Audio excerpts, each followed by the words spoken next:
But enough of this palaver. Let's get the show on the road. Good morning, everybody. Good morning. Good morning. Good morning. It's becoming a parody of itself, isn't it? Yeah. I saw him there with his little tissues in his collar, just sitting there. No, it's not a replay. We're live. Believe me, I know it's every morning now. I'm obsessed with this guy. Every time I pop out of that elevator, I just look right at that dumb fucking podium and have to look at his dumb face. Good morning. Good morning. With gusto, he says it. I love it. Well, good morning, everybody. Good morning. Opie and Anthony show. Good morning. In for the vacationing Opie? No one, I guess. But Jimmy Norton's here. Yes, I am. And our own Sam Roberts. And, of course, Danny Ross at the computer. And it has just been a treat to actually say, hey, Danny, could you punch up something on the internet and have it pop up within a minute, and just it really reiterates what an awful job Sam Roberts does at the computer and on the mic. If I had pulled up the Three Stooges dialogue scene that Danny pulled up, which was a thing that just happened. Yeah, but it worked out in the end. I would have been destroyed. Yeah, I would have been destroyed, and then it would have worked out in the end anyway. You're right. You know why? Why? Because you're 95% bad, Right. and he's like 95% right on the money. You also so he makes one thing where it's like the Three Stooges, but at least it was the Three Stooges. You'd have pulled up fucking like the Cat in the Hat, and we've been like, what the fuck is this shit? I don't know. You said you wanted old shows. Yeah, I don't know. You also, I don't have the learning. I'm on a learning curve. Learning curve? Yeah. You should go to Sylvan, you tard. You're the worst. Learning curve, my ass. Yeah, well, it's a treat to have the internet actually available to the show in lieu of callers. It's a treat to provide it for you guys. See, everyone's having a treat. Jimmy Norton, how are you this morning? Oh, just filled with treats. Do you miss the callers? I do not miss the callers whatsoever. I forgot we had a phone. I know. It's great. It's great. And from a lot of the tweets that I read, I do read your tweets. The fucking listeners don't miss the callers either. Like, thank God. You know who misses the callers? The people that call in. Yep. And it's the same shitheads every fuck day. Yeah, I mean, I don't know how I'm going to get through my day without hearing what Marcos from Yonkers has to say. Lady Trucker misses the callers. Oh, yeah. God, of course. Bobo misses the callers. Hey, I wanted to call in and make an obvious statement just to be on the air. All right, cool. All right. Every day? Great. Let's take it. Yeah, Shelly from Ronkonkoma, you're on. Oh, God. Hi, guys. Shut up. We don't care. Bleed. Well, I gotta start right away with this one. I know where this is going. Oh, yeah. Oh, yeah. Are you praising me? Yes. Jimmy Norton is the cutest boy. Yay. Okay. As teased on Twitter? No! This rant wasn't teased on Twitter? Yeah, it was. Okay. I was up very late last night, and I want to thank all of my mommies out there that have to say, don't you have a show to do in the morning? Yeah, I do. That's why I nap during the day and then come in here. But I was up until after 2 a.m. Watching some television, which, of course, I like to do, and it is part of this gig to kind of be aware of what's on the TV, because a lot of people watch the television. And in the city, I was staying in the city, in my Compound West, as I like to call it. No one else does. But I have Time Warner Cable. Time Warner Cable in the city, as opposed to Fios out on Long Island. Time Warner Cable, I can't even put into words how infuriating it is to pay money. You're paying for a service. Yes. And you're literally paying to get aggravated on a daily basis. Not even a daily basis. I wouldn't mind on a daily basis. Once a day, if I got aggravated at Time Warner Cable and went, motherfuckers. Look, the remote isn't working once today. It is literally minute by minute aggravation with Time Warner Cable. And they know it's fucked, and they do nothing about it, and their customer service sucks fucking dick. Well, they know you have no choice. You're stuck with them. Right. They know that. Exactly. And I wouldn't put this past them. I've heard rumor, an innuendo, that they are paying off buildings in Manhattan to not install Fios and other services in those buildings. Pay them money, little kickbacks or whatever the fuck they call it, to not let another cable company come in and install cable in their building, because they know they would flock to the other service to get away from Time Warner Cable. This is how pissed Time Fucko Cable got me last night at 2 in the morning. I literally ordered a Sling Box at 2 a.m. I ordered a Sling Box so I could stream my wonderful Fios service from my house to the apartment. And I will be canceling Time Warner Cable. Thank you, Time Warner. I will be canceling that service because you can't even give me the simplest of service. I only have the minimum there. I'm not in the city all the time. So I have the minimum service. I just have the basic channels. And all I want it to do is work. I want to be able to turn the TV on, have it actually come on, and then put on the channel guide and scroll fluidly through the channel guide to see what's on. And then when I have my show selected on the guide, press OK, and then have it go to that channel. Is that a lot to ask in 2012? In the future here, where we reside? I guess it is, because I was also so infuriated at 2 in the morning that I decided to make a customer service call, which I should have recorded, but then I would have been tempted to play it without his permission, and I would have gotten in big trouble. So don't say I should have recorded it, because I couldn't have played it anyway. How many sane customer service calls do you think they get at that hour? Not many, and they sure didn't last night either. That's for sure. What was wrong with the channel? The cable box was completely rebooting every hour. Every hour. And not even at the top of the hour. It was just about every hour. So in the middle of whatever you're watching, it just stopped and then went to the so fast reboot that happens with Time Warner boxes. It's a good 10 minutes. Every hour? Every hour. A 10-minute reboot to get back to New York 1. To go back to a channel that then I got to go through the misery of the guide that is jumpy and doesn't flow. So now every hour I had to go through every single thing that pisses me off about Time Warner Cable. And so then I'm just like, you know what? Fuck this. I'm going to go to On Demand. I'm going to go to my free TV On Demand, AMC, because, of course, some people have not seen all of the Walking Dead episodes. So I wanted to play them, and it wouldn't play. It came up and said, not available right now. Please try later. So after everything, so I get on the fucking phone, and I go through their little beep, beep, beep menu, press 1, press 2, and I get a guy on the phone, and I guess I could have let him speak a little more. I was the one just talking and talking, but I had so much to say. First thing they do is put you through a menu that says, and I think this is complete horseshit to throw everyone off their track. Right. They go, there are some outages in your area. Really? Oh, okay. That and we're working on it. And then they say this, too. You could stay on for customer service, but, and it's the recording, but they will not be able to assist you with outages in the area. So they're saying there's an outage in your area. Don't call customer service because they can't assist you with this. So they're pretty much telling you, just hang up. Because everybody's calling in at 2 o'clock in the morning to report an outage. Right, yes. Right, exactly. So I'm not going for the recording at all. I wait for the guy. He gets on there. And I start going through my problem. He came on pretty quickly.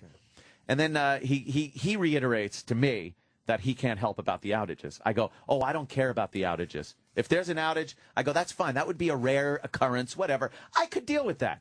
I go, but it's the day-to-day, and I didn't even say crap. I made sure I didn't curse, because when you curse, that gives them every opportunity to hang up on you. I said it's the day-to-day garbage that I deal with Time Warner Cable. And then I started questioning him. I go, do you have Time Warner Cable, sir? He's like, yes, I do. Yes, I'm I said, are you happy with it? Yes, I am. I go, I'm thinking you're lying to me. I'm honestly thinking you're lying. I go, does your screen freeze every maybe 15 minutes? And I was giving them the benefit of the doubt because mine freezes literally every 5 minutes. The screen will totally freeze. And this is when it's not rebooting every hour.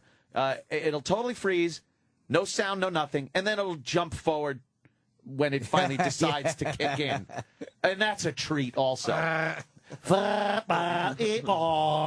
about when you're entering a bunch of codes into the remote and it's not doing anything, but you're frustrated, so you keep hitting stuff, and then it finally decides to catch up. Oh, and then it has channel 70,000. Yeah, and then it starts doing stuff that you can't stop it from doing for a minute until it catches up with all the key presses. The retroactive key press. Yeah, and then it just decides, I'll put in every key that he just hit. All right now in a whole row, and you won't be able to stop me. Right. No stopping me now. I'm going to scroll 20 channels now. You fucks. So the guy, I called him out for lying that he was happy with his own service because I absolutely doubt that ever happened. Then I started telling him about all the problems I had, the channel freezing, the rebooting, everything like that.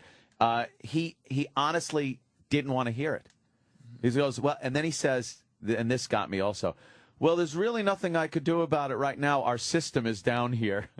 I went, well, what a coincidence. My whole system's down too. My TV doesn't work. He had no answer for me. I called customer service. He got through. I'm like, why are you there? I go, you should just go home. Go home. That's what you told him? Yeah. I told him to take the rest of the day, go home, and watch your wonderful Time Warner service. He hung up on me. I didn't curse. I didn't do anything. The motherfucker hung up on me. That's why you should have recorded it. I know. I was so fucking pissed. How angry of you. When he hung the phone up on me. I did that thing where I just looked around the room and went, he hung up. What? He hung up on me. I couldn't control my rage. Did you get his name first? Of course not. Always get their names. Because then they're more leary to hang up. Have to be. Right. Now I know who you are. I know where you live. Yeah. And you don't know who we are, but we know who you are. Slip them a 50. Tell them you're recording it, too. Yeah. I've had them go, well, you're not supposed to. I'm like, well, are you recording it? Well, Yeah. yes. Well, then why can't I? Yeah. That's true. You're recording this for quality control. I'm recording for quality control and for a radio show. Hope you don't mind. I will do that next time. Bleep his name out. I'm going to do it when I call up to cancel Time Warner Cable, when I get my sling box put in and have the wonderfulness of Fios right there in my apartment. Are they good sling blocks? I had one. I never used it. Well, Danny swears by it. It's they serve a purpose. You know what I'm saying? And if your need, is for that device, it works identically to what you need it to do for you. So if you have let's say you have a second apartment in the middle of the country somewhere. Oh, I should be so lucky. And you don't want to pay for cable. You're just like, well, I'm barely here. Why would I pay for cable? It's ridiculous. Hook up a sling box, and now you have cable in your weekend place or wherever, and you're not paying two separate cable bills. Does it go through your computer? Yeah, I mean, it's basically like, one side of it is your TV at home, your box at home, and then you just kind of connect to it through this device. And then so you just stream your whatever you have at your house on to wherever you are. Is it as fast? Yeah, I mean, there might be like a slight delay, like not even a split second, but if anything's better than fucking Time Warner, believe me. And I'm sure, like the ones that I used to play with, I mean, they're already years old, so I'm sure they've only gotten better since. So I wouldn't be worried about it. You know what I want to do? I want to take a phone call because Raphael seems to know why my service doesn't work. I bet your box is fucked up. Oh, let's go. Raphael? Yeah. Hi, you're one of the few callers today. How are you, sir? And please let me know why my service doesn't work. All right, sir. Well, you said you had an apartment, right, that the service is in? Yes, sir. Okay, well, the reason why the apartment is, they got so many lines coming out the apartment, and that one line can't handle all the apartments at one time. So hang up! I don't care. First of all, apartment, a schmartment.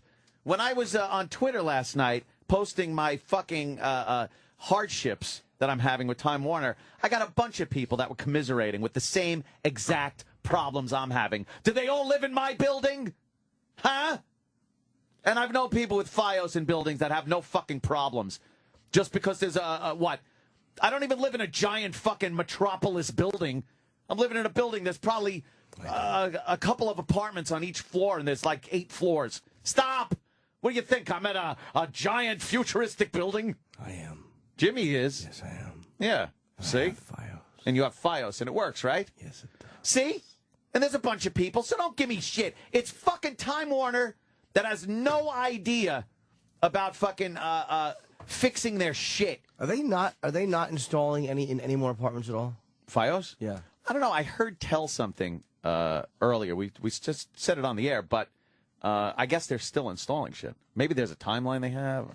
Because I had heard that, too, that certain buildings weren't going to get it. But I'm telling you, there was a mass exodus out of my building. I'm sure. Yeah, there has to be. Why pay for aggravation? And you know, they could be like, oh, well, whatever. We lose one guy. They don't care. Yeah, they don't give a fuck. Care.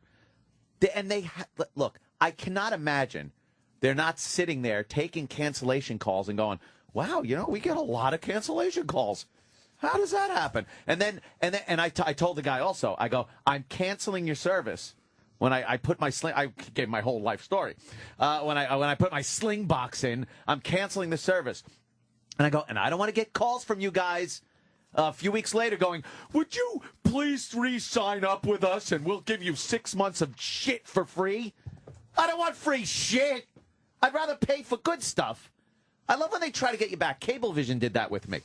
The guy came to my fucking door. The guy knocks on my door and fucking, hi, I'm a shithead asshole from Cablevision. I would have told him to get the fuck out of my face. Like, you just showing up at my doorstep? Yeah, Get the leave. fuck out of my face. I canceled the service. There was a reason for it.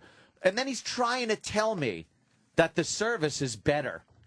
Well, you know, FiOS has this, and we have this. And FiOS, and we have, Like, I lived through it. I fucking had your service. It sucked. So I got a better service that I'm happy with. Well, we could knock the price down. Fuck you. I'm going to pay for, you know, why am I paying less for something I don't want than paying the same or even a little more for something that I really do want? News 12 Westchester. News 12. Wow, I sure miss it. That is the one caveat, boy. Oh, do I miss News 12? Those old people, they miss their News 12. The complaining that I hear sometimes. Oh. Really? Because you know, some old woman doesn't have her fucking News 12 anymore. And it's just like, you just want to strangle them because they don't understand the difference. They just know that they don't have something that they used to have. And you just really want to put your fist through their abdomen. I want the News 12. When you It's nothing. Local Long Island news. When you cancel Time Warner, will you tell them why? I will go on a tirade like I have gone on the phone. Yes, I absolutely will let them know that I was not very pleased with their service. I don't get many contact notices from them. Occasionally they'll write and they'll say, you know, we'd like to have you back, but it's not a lot. They're just a shit service. One is too much. They're a One shit is service, too much. dude. And then the box was kind of, you know, working in between the hour that it would reboot, and I was dozing off around 2:45-ish, and the insult to injury, the final little thing before I went off to Dreamyland, is hearing Time Warner Cable. Yeah, it was a commercial, you know, where they toot their own fucking horn on the cable company's thing, and they were telling how great it is. Our speeds are fast. Or the television package. And I just kind of looked over my shoulder and looked at the TV like, you gotta be shitting me. Well, Bob Kelly has the new one. He's swearing he's getting the new one. The new, faster one. He's saying, it's better than FiOS. Oh, fuck you, Bobby. What a lump of shit. No, it's not. You brainwashed. You know, I fucking called. I had some issues like everyone else who lives in New York and has an iPhone with AT&T. You know, there was a you know, you're in the middle of Manhattan and nothing works. It's frustrating. So you call and I was just, you know, asking the guy on the phone. I was just like, you know, it's a metropolis. It's 10 million people. Like, how does the phone not work in Times Square? It's ridiculous. And the guy, he goes, well, if you read your user agreement, it does say that we are, that you will not be covered 100% of the time. And I'm like, are you fucking kidding? Are you telling me that, like, tough luck? Tough titty, sir. Like, I know that you're trying to pay for a service here, but you signed the piece of paper that said tough titty on it. And who fucking reads the service contract? Like, and when it says it's not available in all areas, I would assume it means if you're in the high desert of Utah, perhaps you'll have an issue. Exactly. And I'm like, dude, I was like, this is the middle. I was like, do you understand that they call Times Square the crossroads of the universe? I was like, you don't understand? I can't send a text message. Perhaps a few bars there might help. And here's another thing too. I said, well, how much is it to cancel my contract right at this very moment? And he goes, well, you don't have a lot of things, it would cost $200 or whatever. And I said, well, that's ridiculous. I'm not paying for that. So I was just like, what are you going to do to rectify this? Because like we can't just hang up the phone and have this continue. So what's going to happen? So he offered me like $20 off on my bill for the next 6 months. And I'm like, well, okay, that's great for 6 months. But I was like, I don't want that. I just want to leave. So I was just like, why don't you take me that value, that $120 value that you were just offering me, apply it to the contract cancellation fee. Yeah. I'll pay the balance. And then I'm we'll gone. Call it a day. Yeah. I'm sorry, sir, I can't do that. And I was just like, But you know what? It's not about money. They're breaching their contract by providing the service so poorly. I think so. That's a breach of contract because you're right. Sometimes you're going to get a call drop that happens. Yeah, everyone. Verizon has it happen. Although I was texting on the plane. I was on the fucking plane. You were doing what? That's craziness. That's crazy. It was wonderful. Everyone knows you can't do that. It's not possible. Yeah, I know. The planes you can't call or do. 30,000 feet. Some of them wouldn't go through, but I had a few actually go through back and forth. Wow. And I was like, with AT&T on 6th Avenue, I'm fucked. So that you should be able to cancel for, like, when they look at your record and see that many fucking text messages that don't go through, they should allow you to cancel. They don't want cancellations, though. No, because they figure that you'll just forget or like you'll calm down or cool off and then just continue to pay. And I'm just not. And they don't want to tell their shareholders that they're losing subscribers. And like all I really want to hear out of somebody on the other end of the phone is just a little bit of honesty. Just be like, it is problematic. We've been having a lot of trouble. Like that's all you got to say. And I'll be like, excuses. And I'll be like, and they'll be like, well, maybe it's your SIM card. And I'm just like, well, I don't know. I mean, it's a lot of different people that I know with the phone, so I really don't think it's, 12 people that I know with bad SIM cards. It's everybody that's been in New York City with AT&T knows there's a fucking issue. Maybe it's just a bad tower. Where is it? Where are you having the problem? Do you know that you? This is what they fucking offered me as a solution. Did you know that there's an app where you can report dead spots? Oh, cool. And I'm like, that's not the fucking problem. The problem is there's a dead spot called Manhattan that I need fucking services. Why should you all of a sudden go to work for them for free? Yeah. You're now telling them. And I'm still paying my service fee or whatever, and you're not helping me with my issue, and then you're basically saying, well, if it doesn't work, go fuck yourself because you signed a contract. Those service agreements where it costs you money to get out of it like that, that's just it's robbery. It's ridiculous, and they only do it because they know they could give you subpar service, and you have no recourse aside from losing money, and that's the only reason. Like, why would they do that? Unless they wanted to keep you as a customer, even though they're fucking you. I have had them so many times give me money back because for months, they'll give you maybe sometimes $50 or whatever. But I'm getting 6 months. 6 months, I get $20 credit. Nice. Too bad I won't be with AT&T long enough to totally take advantage of all of it. Because the day my contract's up, I'm leave. I always demand more. Per person, and sometimes you got to spend 2 or 3 people's worth of time to get what you really want. So it becomes not worth. It's like, what am I really fighting for here? So it's just like, all right, go fuck yourself. And they know I'll deal with you in June. They know that. That's the way they look at it too. They're like, they don't.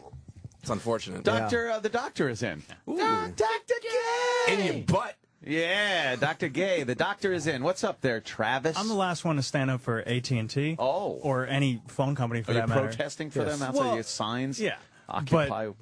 But when you want to cancel your contract and they want you to pay, that's because you bought a subsidized phone and they need to get their money back. I understand that. Okay, now I'm just making sure that when you buy an iPhone for $300 instead of $600, the way they make their money is by you paying a bill for 2 years. Who invited the suit? I know they've made their money. Oh, trust me, I know they've made their money. But that's the reason. Shill. That is true. That's true. You know what though? How come when I bought my other iPhone, it cost me the same amount? I had to pay retail for the iPhone because you were still under contract. Yeah, exactly. Yeah, because you were still under contract for the original one. I'm not saying it makes sense or it's right. It's like, hey, wait a minute, I'm paying full price. Now you should just cut off the fucking that They'll say, yeah, no problem, Mr. Cumia. Can we sign you up for another 2 years? Just got to tell me what about your fee.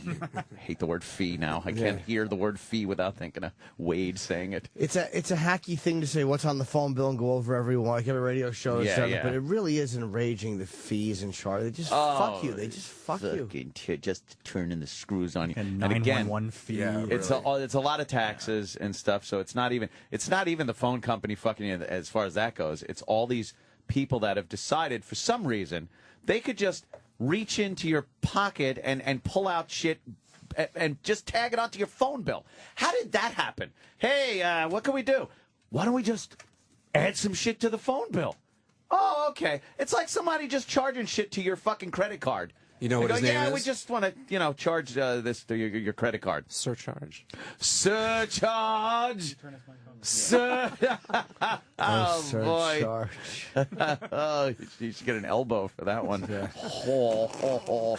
It's like a funny joke. I mean, I think there were some commercials that were going around, right? Wasn't there like a Verizon commercial? Surcharge. Yeah, he doesn't work here, surcharge. I was like, where'd he go? What, he get fired or something? Travis has his bill up. Yeah, I just want to see what. Whoa, you pay that much? $13. Well, this is for 2 phones. $13 usage charge. Like, what the fuck is usage? that? Isn't that the That's phone your bill? Usage? $2 for credits / adjustments / other charges. That's it. Just other. What? Yeah, we'll just throw that in other charges. Does that even mean? Government fees and taxes, $12. You know how many people are paying $12 and how that adds up to the government getting that and still not knowing what the fuck to do with it? I don't like a usage fee. Usage? That's the whole thing you're getting. That's the initial just bill. You shouldn't have a fee on top of the bill because you're using it.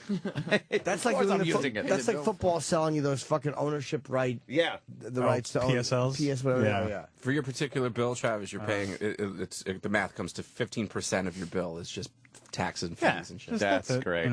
That's great, right? Other. Well, at least you're doing your fair share. Sure am. Do your fair share. Aren't some people getting free phone service? Some of these fucking welfare shitheads. Aren't they getting free phone service? Are they getting free cell phones? We just read about that. Yeah. There's something. I'm sure I should research a little more before I just totally wipe. Talking about the homeless 4G hotspot. No, thing? not the hotspot thing. No, this was going back a couple of months, and I heard that some people were getting free cell phones to use. I don't know. Oh, that's nice. Their drug deals or stuff, whatever. And then, I also had another problem yesterday that was You had a rough Sweetie. one. that was infuriating. I understand many of these are what we call your white people problems. I understand. Luxury problem. Luxury problems. But you know something? Why should I be inconvenienced and not be able to watch television when I'm paying for a service? That's all I'm trying to say. Problem 2 yesterday. Holy fuck. I decided I was going to go out on the town. Little dinner. Just me. A little night out. I was going to find a nice little Italian place. Get myself some veal marsala. So I find a really nice place with outdoor seating and not on the sidewalk. I hate that. It's like an area that's kind of fenced in, little wrought iron fence, about 2 foot high, little dug-in pit-like area that all these nice tables are in, but it's outside, so you could watch the people walking on the sidewalk. And I'm sitting out there. I get a nice bottle of wine. I got the cheese and the bread, and oh, it's wonderful. Oh, like my mother used to make. By the way, Anthony did not go by himself. Anthony had a male escort meet him. All right. A male escort. A young Brazilian lad. Like Madonna used to fuck. Hi, Daddy. A nice 20-year-old, a Brazilian backup dancer. Uncut. It was night, and the weather last night was about 60 degrees in the city, just wonderful. I was just sitting there relaxing. It was great. And then, God, if I only had something I could make the sound with. Picture, take any coffee cup, right? Fill it with washers, old keys, and maybe some change, and now shake it like a fucking maraca. and do that on the sidewalk, begging for change and literally harassing people that are going by and cursing at them when they don't give you change. And that was the soundtrack to this wonderful evening that I was paying good money for to sit and enjoy myself. That was the soundtrack to that fucking night. Because some fucking... And this guy, believe me, healthy as a horse. No, it looked like he had no physical ailments. Could have been working or something to get money. But he's clank, clank, clank, shaking his fucking change cup as I'm just trying to enjoy a night out. Now, I tweeted this last night, and people were getting a little pissy with me. Like, oh, you can't take it, can't do this, but Eddie Murphy. Yes, Eddie Murphy on the Rolly thing from Trading Places. Yeah, I was Agent Orange. Agent Orange was my code name. And people getting pissy with me like I was being snobbish and I had no sympathy and that. But here's the deal. Why have we reached a point in our society where you're not even allowed to go out and perhaps be pissed if you want to enjoy yourself, and you have to be tolerant.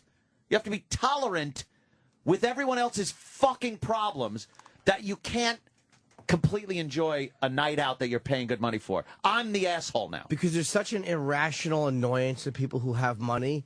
It's like there's times where people who have money get away with shit and bitch for no reason. But it's like if you're legitimately eating and some asshole, that would annoy anybody, and people forget that that's annoying. It's annoying. And if you're homeless and you're walking by that's different. If you're just standing there. He's standing in one spot. That would annoy anybody. And everyone that was walking by, he was like rushing towards them with his head down at them, going, yeah, change. Yeah, clang, clang, clang, clang, clang, clang.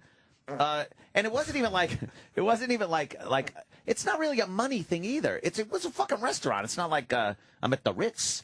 You know, anyone could have been there and been, like you said, annoyed. But then I tweet it, and these fucking assholes got to be like, oh, you know, oh, you're high and mighty. Oh, what? He interrupted because he's hungry and you're eating. He interrupted your time. Yes, he did interrupt it. And why am I not entitled to go out and enjoy a night out without having some fuckhead ruining it by shaking his fucking change cup? To me, it's like, no, I'm not tolerant when it comes to that. It is annoying. You think that's a misconception of people like across the country, though, that think that there's or a misconception. Oh, you got the forearm. That there's like one homeless guy in New York and like, oh, what's the big deal? He's just looking for some money. Like this is it's like Otis the drunk in Mayberry. Yeah. There's one guy. No, there's a fuckload of these idiots. And they're perfectly healthy. They could work if they weren't insane. There's a guy I see at Penn Station recently, almost every day now, and you know he was a youngish kind of kid. He's not particularly dirty, and he's got a sign that says that he's homeless and hungry, thanks in advance, and all that stuff. But every time I pass him, he's eating, and it's just like, well.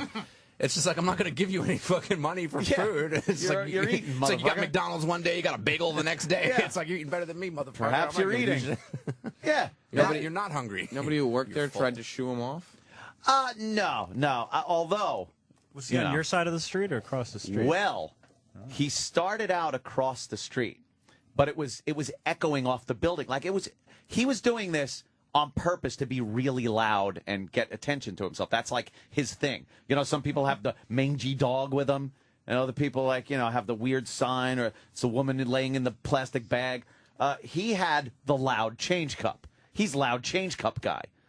So that's how he started. Then, after I tweeted how pissed I was and everything, this motherfucker comes over to the 2-foot-high wrought iron little fence around my outdoor area that I was enjoying, comes right up to it, and goes, yo, brah, yeah, I'm hungry out here on the street. I turned to him and went, take it the fuck back across the street. Take it the fuck back across the street. I'm eating. And he's like, oh, man. And he gets all pissed, but he turned and went away. And then the waiter comes over, and it was a real Italian place with real Italians, you know. So I knew I was safe in whatever I said. So I was like, he's like, how is everything? I was like, it's fucking great. I go, this food's fantastic. I go, it's a perfect night, except for that fucking guy and his change cup, and he goes, "Oh yeah, that motherfucker," and then we might have had a personal conversation. You know what you could have done for the rest of your meal? Shoot him. That was suggested on Twitter. You should have said for $5, you should have given him $5. Now, of course, why should you have to? But I mean, because you can. Yeah. Give him $10 and go. Your cup is driving me nuts. Here's $10 to go 2 blocks away for 2 hours. What is this, Bronx Tale? Yeah. You give him $10. It goes away. Yeah. He's out of your hair. Wow, Jim. You read? But no, you tell him that the fucking shoe motherfucker. Here's $10. Stop shaking that cup. It was Louis Beans across the street shaking his cup. Oh, please. Hey, what's the matter with you? See, you're trying to eat the man shaking his lug nuts and cup. You guys are shaking the cup. You give him $10, he's out of your hair. God, you're smart. You read, son? They should have cut the Voss holding a book upside down. It's the big clock. Tick-tock. Oh, fuck, man. Yeah, so that got me infuriated. Then there was, so I was talking to the guy. It was a really nice restaurant and everything. The guy started literally harassing people up and down the sidewalk, cursing at them when they wouldn't give him change. What the fuck is that all about? And it's a weird line because these restaurants can't do much. Nope. It's a free sidewalk. If you want to have out, they can't say. And I hate when people like pretend they don't understand why that's annoying. When they're like, "Well, you can't do anything." It is annoying, and you can't act like you don't understand how fucking enraging that is when you're trying to eat, and some guy's just being an obnoxious asshole in that area. Yes. Oh, it was people were saying I was living a Billy Joel song. It was like that. Which one is that? A bottle of white. Oh yeah. A bottle of red. Italian restaurant. Yeah. I like to shoot this in the head. There. See, this is what I wanted. Yeah. It was perfect. There was the checkerboard tablecloth, the little red and white checkered tablecloth. I had the red. Yeah. I cannot understand what this said. A table near the street, right? In our old familiar place. You and I, not looking at that face. That's what I thought. Yeah. Shaking his coins. Wait. Upon your I'm trying to eat. Shut up, you. In this noisy fucking restaurant. That's great. Shut up! Shut up! Yes. I'm trying to eat my prosciutto and cantaloupe. My prosciutto, like a mama used to make. Tony and Eddie. Tony and Eddie. Yeah, that's what it was, though. Literally, echoing off a building with that change fucking cup. And then I'm the asshole. I'm the asshole.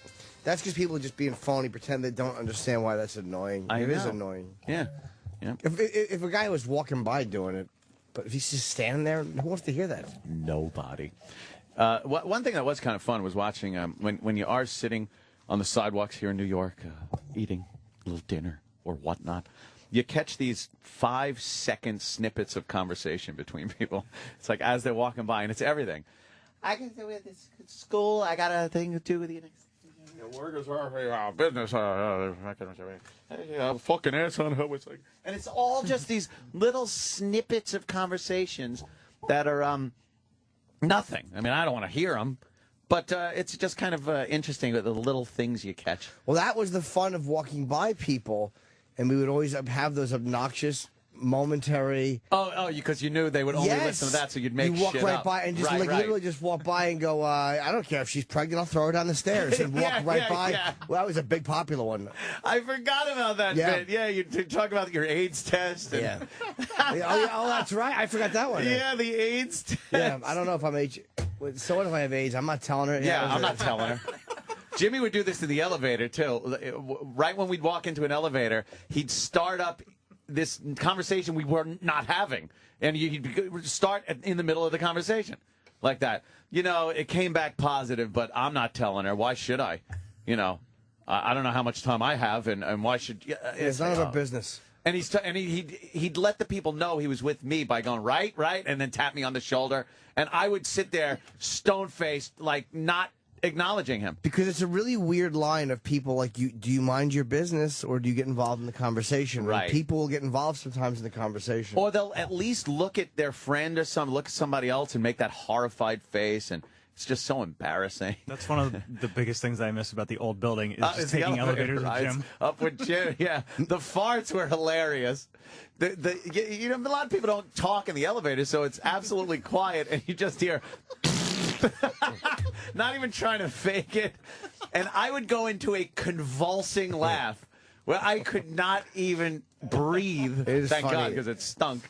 But yeah, and the elevator door would open. I'd literally run out because I was laughing hysterically and embarrassed to holy hell. It's unfortunate that was a 5-story trip. Yeah. Whereas here we have like 30-something. Like, oh, man, we could have really made some good use of this time. We don't all come and go at the same time. But the caliber of the tenants that were in that other building, like they were so snobby. I think it made it more than made up for it. Like it was like 4 floors of The Economist and the fucking Steinway. And Steinway building, and that was a hoity-toity building. Heard John Valby on the Steinway. How funny that was great. Downstairs playing his filthy song. That was the first day I ever met Bob Kelly, and he didn't introduce me as like a comedian. Introduce himself to me as a comedian. He was just like, "I'm Jimmy." Well, he shouldn't have. I guess that was a fucking softball. He still shouldn't. Yeah, exactly. And so he just introduced himself as like Jimmy's friend, and now I'm running around the block trying to find John Valby's van. And I just have fucking Bob Kelly following me, and he's just annoying me. Who are you? He's trying to like get me, you know. Oh, and no. so like we're walking together, and he's like, "Hey, dude," and then I look, and he looks away, and I'm just like, why is this who the fan fuck is doing this guy? It was so annoying. People still say that. And I can't, who the fuck is this guy? He's so annoying. Yeah, like, when's the headliner coming on? All these years later, and it's like, you know Bobby, and it's like you love Bobby to death. It's like I can't even believe that's the same person. Like I hated him that day. Bobby. Fucking We got I guess Rich is coming in today, and Bonny. That's a show in itself right there, isn't it?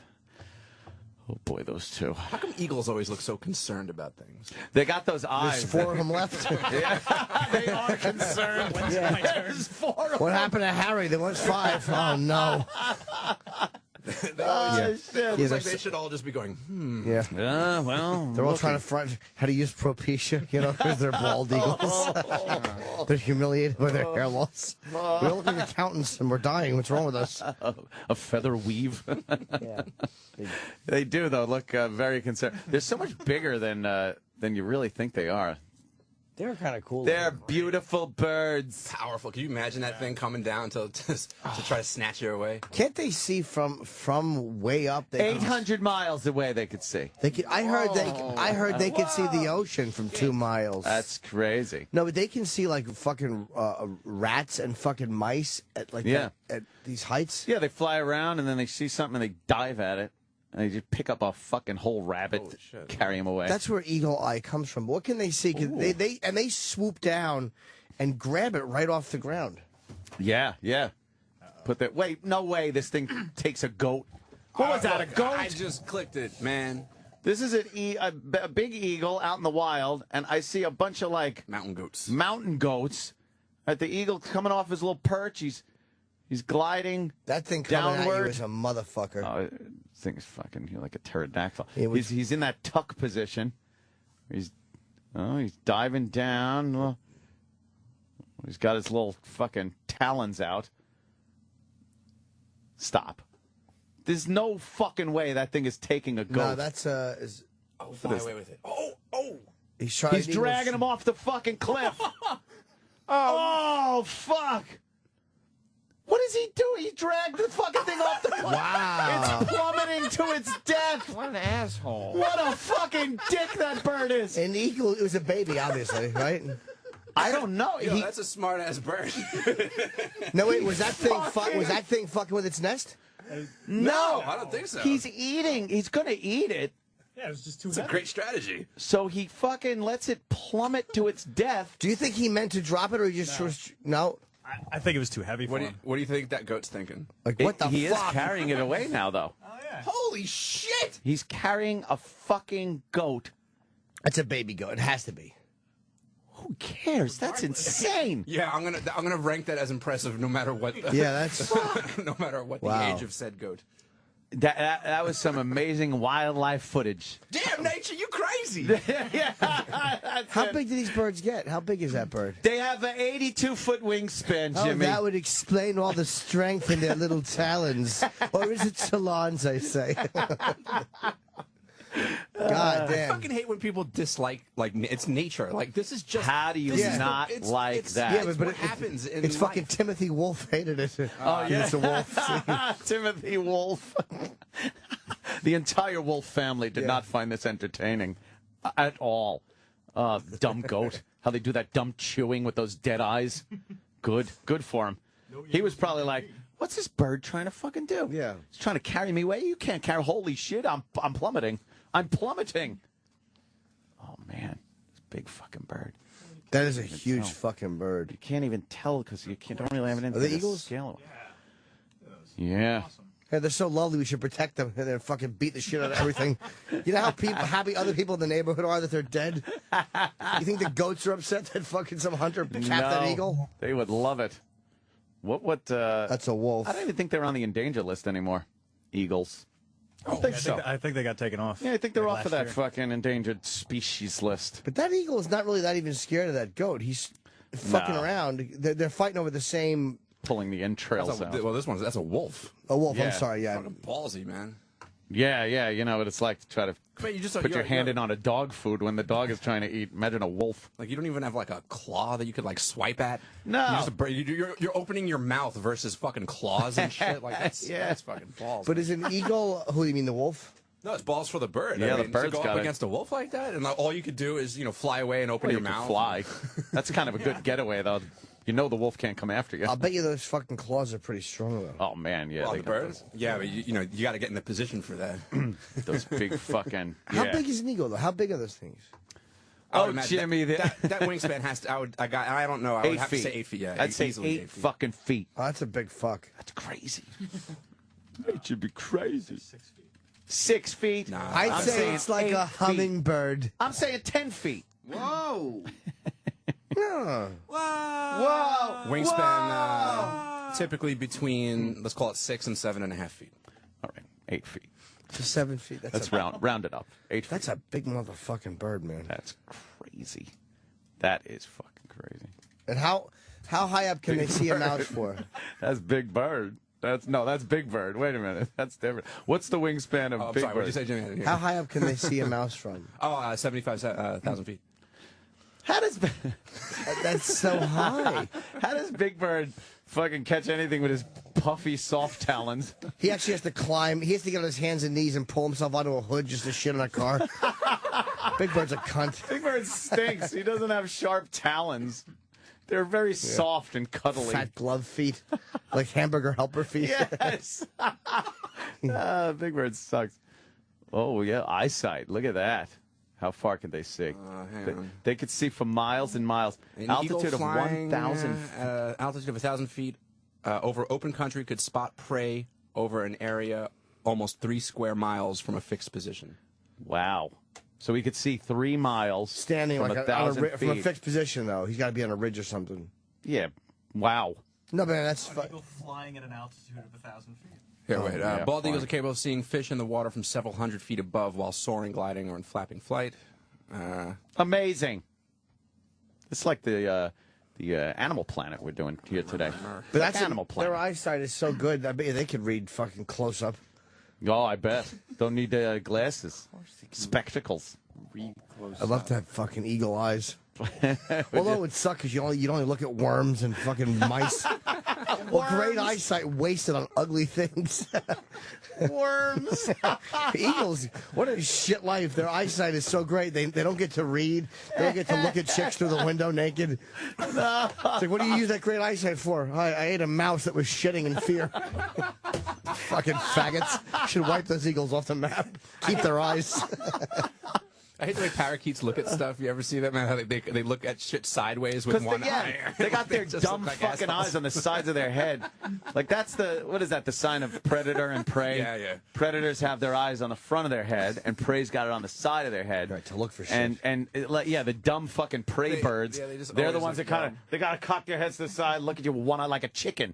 Chickens look so fucking stupid. Yeah, their necks actually have fucking bullseyes on them. Chop here. A dotted line. Yeah. Dotted line with a little axe. They're perforated. Yeah, they're perforated necks, so you just tear them off. They're bred that way now. Yeah, the dumb eyes. We've obviously talked about this in the past because Jimmy's. Oh shit! What the fuck? What are you doing? So he's having Huh? a stroke. Take a break. You all right? Yeah. All right. Take a break. The Opie and Anthony Show. Opie and Anthony. Sirius XM. It's the Opie and Anthony Show.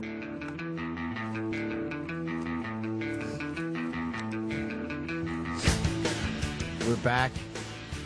Stupid Anthony is not feeling well. And I'm really hoping it's that dumb restaurant that he fucking raved about for an hour. His fancy meal. I hope he's shitting his pants. The homeless guy was just trying to save him the shits. I bet you the homeless guy is feeling great right now. Yeah. That's the beautiful thing. What did he eat? Did he say? No, Hopefully it wasn't you. It was a rich. Yeah. You gave him the shits? No, but I don't know. No, he's saying that Anthony didn't eat his. He meant you, right? Yeah. Who didn't eat you? Because you're. I don't know. I'm poisonous. My vagina's poisonous. How would you know? You haven't been, I don't fucking read the you haven't internet. been around that area. I It's bet, carved in the wall of the internet. I bet he's got that stomach virus. We had it. Did you have the stomach virus yet? I have an amazing. The norovirus, everybody. Holy fuck. I bet you that's what he's boy. got, is that stomach virus. Well, And he's contagious for up to 2 weeks, so you're probably going to get it now. Oh, fuck, I hope not. It's fucking, you just lay in bed puking and shitting. Have I had it? No, I don't think so. No. On your stomach? You don't remember? Wait, there was a few days I was puking and shitting. No, I took the flu shot this year. No, so did I. This is a whole nother strain. What'd you take for the virus? What did I? Nothing. Last 2 For weeks 2 ago. weeks? No, I had it. No, 2 weeks it only really lasts like Like about 3 48 hours. Okay. And but I was laying. I woke up. I ate all this Italian food Friday night at the place I was working. Then I was supposed to be at Mohegan Sun Saturday, and I woke up at 5:30 in the morning, and I go, "Huh? Do I have food poisoning?" And I just started puke. I mean, not like little puke. It came flying. I'll describe it. It came flying, and then I shit. I mean, that felt good because I'll describe it. So I call her. I go, I'm fucking, how am I going to get to Mohegan Sun? I'm not going to be able to, I'm going to have to cancel on the same day. Then I go, I need the money. And then she calls me back 2 hours later. She's puking. My daughter, and then we found out that my youngest daughter was the host. She brought it from preschool. She came home. She threw up once. She goes, I just threw up in the toilet. And I went and I inspected it, because that's what moms do. And then I said, oh, you want to lay down? Or she goes, no, I'll have lunch. And then we went to Chuck E. Cheese. From everybody else. That is all for her. That's So I bet you he like has 10 minutes of sickness. Yeah, I just don't want to get it. Let's be honest. That's all that matters is that I don't get sick. yeah. It's fucking horrible. You got to cancel everything. Do you cancel Mohegan? No, I went on. I thought I was gonna. I kept a puke bucket right next to the. I've done that before too, a couple of times where I have a little thing So's in your the back. audience. What's that? I heard you. Oh, my God. Where you felt you were He gonna throw thought up that on about them? himself, but he waited till he could Till say it somebody about else said you. it, Yeah. Did you feel like you were going to throw up on the audience? No, I kept a puke bucket there just because I wanted to have a conversation starter. Yeah. Of course, stupid. Where do you bail out of the conversation? I'm bonding with you. Like you're like, yeah, I had a puke bucket. I'm like, me too. Why? Did you think you were going to puke? No reason. I just wanted to have a story. No, but I don't understand. Like, why were you sick? What was wrong? I don't know, in 21 years of doing stand-up, I had the flu or something. It was like one of those. I was a so you fanatic. had it. No, he's not saying this is recent. He said, I've also had that happen to me in the past. Don't act like I don't know what the fuck's going on. You don't know what's going on. You're 100 years old. Your brain is going, it happens. You didn't have much to begin with. So it's probably going to be a pretty quick Alzheimer's slide. is going to be a very, very quick jump. We won't even know for years. We'll be like, no, he's always been dumb, so. Oh, you even said last night how dumb you were. I admit that I'm dumb. That's why I married you, because I seem smart by comparison. Fucking. Ugh. Oh, there. Good one. Good. Fucking nailed 80 you. years in the business, and that's his comeback. Ugh. Nice. I want to hear your podcast. I haven't heard it. Huh? I haven't heard your podcast. I hate doing it. I Do you? hate doing it, yeah. Why? A lot of reasons. One, I don't like talking to Rich for an hour. That one's... Even though people like it, you hate doing it? Yeah, because we actually fight. Like, for some reason, we're the kind of people that can't pretend. So it's So you have we to really fight once a have week at an least. argument, and then I get emotional, and sometimes I have to lay on the bed for like half an hour after the podcast. Because you're fucking because you're closed-minded and you don't know how to compromise or rationalize, and you fucking, That is unequivocally not true. and you fucking. The other day we do a podcast. She has all morning to eat a granola bar, and then she's chewing on a granola bar, and it's so fucking aggravating. It's awful. It's like almost as bad as Nicorette gum on the air. Oh God, I know. No, but you don't What are you get it. eating? What are you eating on granola bar for? Spit It's- stuff. It really is like the horse calling the kettle black. It's That's not the same.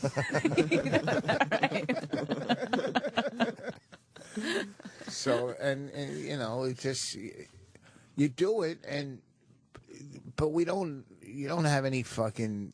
One, we do it like 4 or 5 days before it comes out, so you can't do any topical because it's already been done. You know what I mean? If we talk about what's going on. Yeah, but you wouldn't want to do topical, would you? No. Isn't that the whole theme? Who is it's that your guy? relationship? My name's Sam. Just kidding. No, Sam.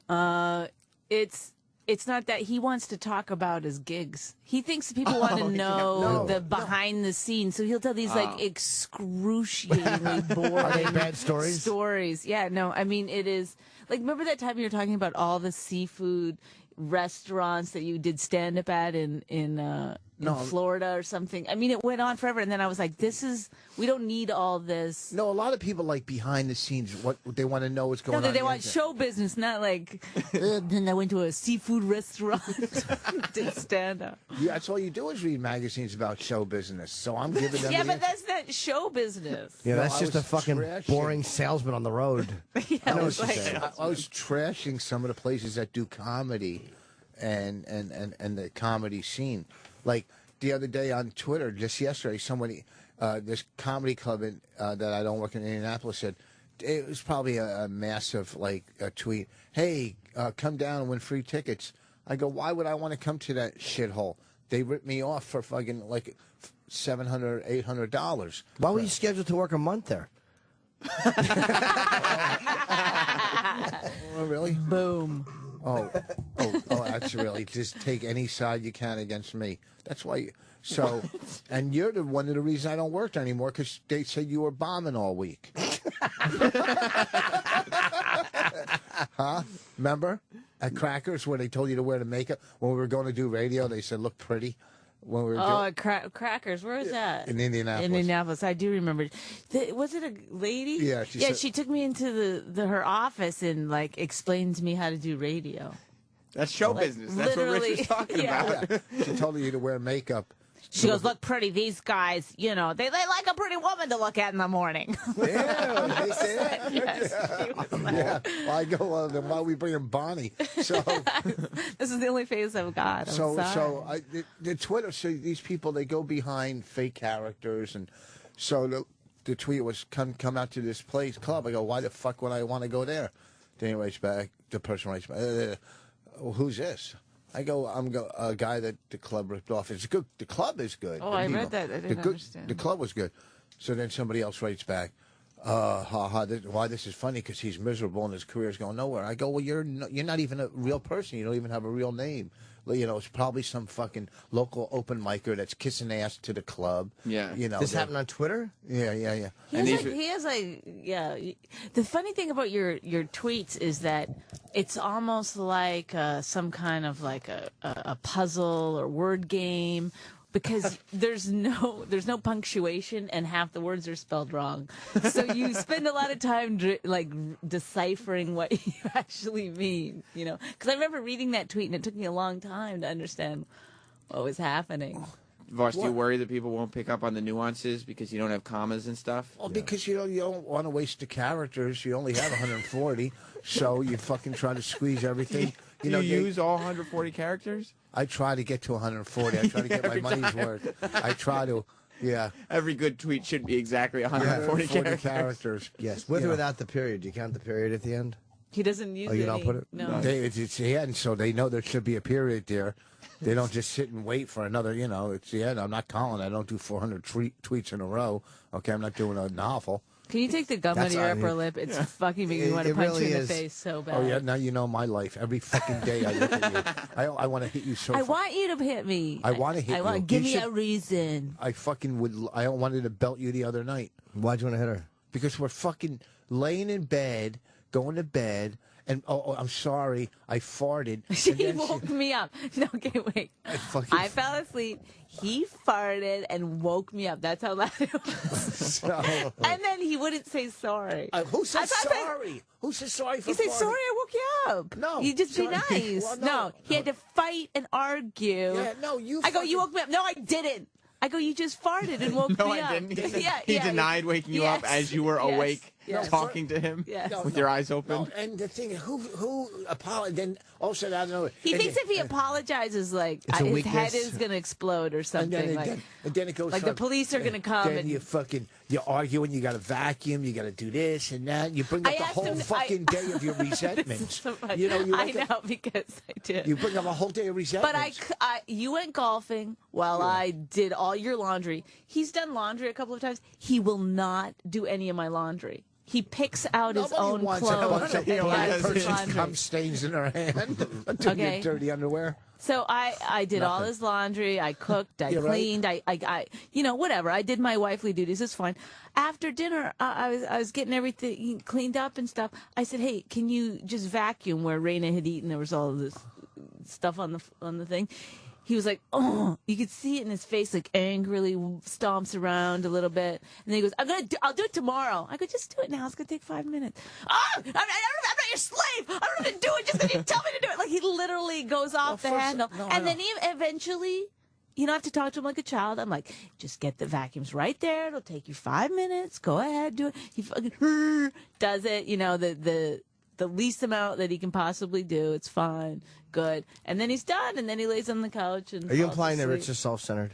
I'm saying, like... Are you implying that he paid for the vacuum and the building that you're living in to vacuum? But that's what it always comes down to. Yes. My duties are financially. I've moved you to the middle of New Jersey so you can't make a living, and now I'm going to constantly use it against you. I make a living. I live in the middle of New Jersey. I make a living. Why don't you guys move somewhere in North Jersey, closer? North Jersey? Yeah, or closer to New York. Because you can't sell a burnt-down house. It's not, is it fixed yet or no? It'll be done in like a month. But even if I did sell the house right now, I'd lose like $40,000 fucking dollars. This is her theory in life, and I would love to. She said, sell the house, right? Sell the house where I'd lose $40,000 easily. Every day it goes up another $10,000. Or $40,000 you lose now in the market. And then she said, and we'll rent in New York. Who the fuck sells?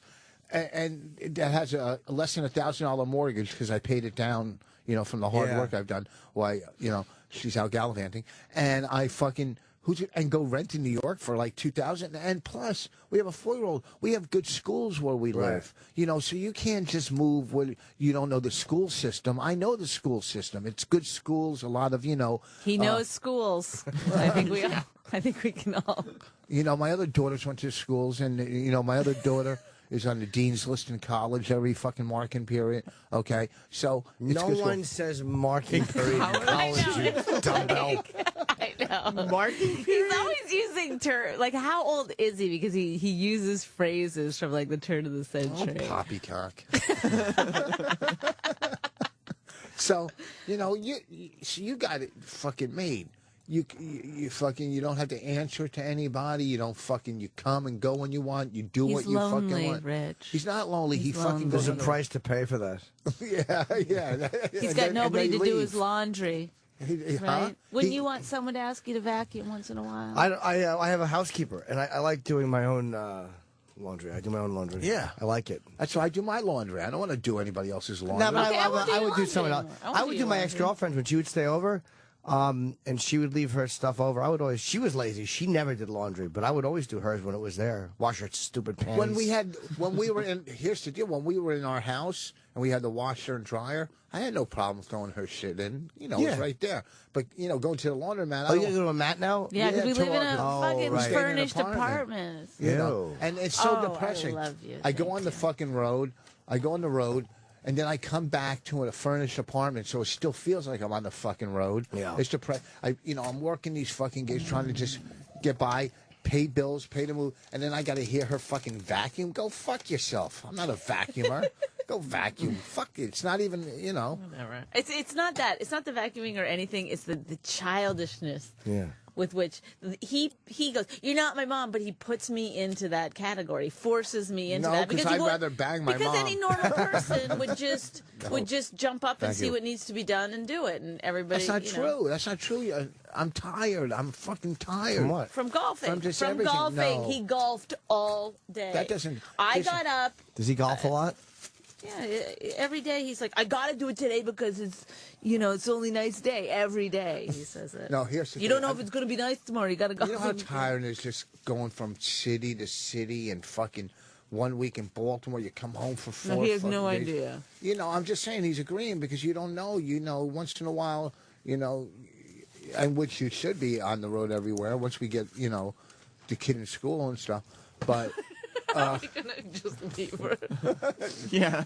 But you know what She's I'm just saying? sitting there waiting for someone to pick her up for When she's like old an enough, just send her entire to weekend. send her to boarding school. So it's just tiring, and then you got the pressure of fucking this, this dumb fucking 4-year movie that we thought was done, and now it's another $40,000 fucking dollars. Why? Because we re-edited it. We took it from one level, and the graphics alone are $17,000 fucking dollars for graphics, and it's well worth it. It's well worth it, but it's just so much. And you're sitting here going, "Holy fuck! You got $130,000, and what if I don't sell this fucking thing?" You trying to get it to festivals and stuff, or Well, like, how's it work? we were this close. We were to South by Southwest, and one person said no. Everybody said yes, Yeah, but one. that person was me. I said, One fuck per- South and we're by kind of glad Southwest. because it wasn't ready. Right. It wasn't the way we. Do you know who wanted. said no or no? Some lady there. Why'd she say no? Did she give you a reason? Yes. What'd she say? First of all, she sent an email to Rich that said that was titled, "This isn't the email you were hoping for." Yeah, which that's I right. love the professionalism. This wasn't the email you were hoping for. What was the reason? Your I wife's know. going to be with you for 10 She said it was more about me than about the topic. the topic. She said it was more of a venue or whatever for Bon. Yeah, a vehicle. A vehicle for Bonnie. Venue. A vehicle. I think. I'm like sometimes. Any V word. More More of a Vincent Price. more of a. So He couldn't think of another. I know. He was reaching for venison, but he's like. So, okay, so we did you everybody re-edit else- it again? Was I that did a too. valid point she made? no. The No, point. actually, we did change it to make it to include more because, we got a couple of people's opinions, Colin Quinn's and stuff, and everybody was like, I mean, it didn't show me doing stand up. It really didn't show me hardly at all. And they said you should put more of you in it. So Right. then we ended up actually doing And the also too. opposite of what she said. The first guy that saw it at South by Southwest was really very pivotal in the re-editing because he said, "Look, I'm not telling you to make these changes, but make them." And he's been doing this for over 10 years, looking at documentaries and What looking at changes comedies. did he tell you? Well, we moved around the beginning towards the back.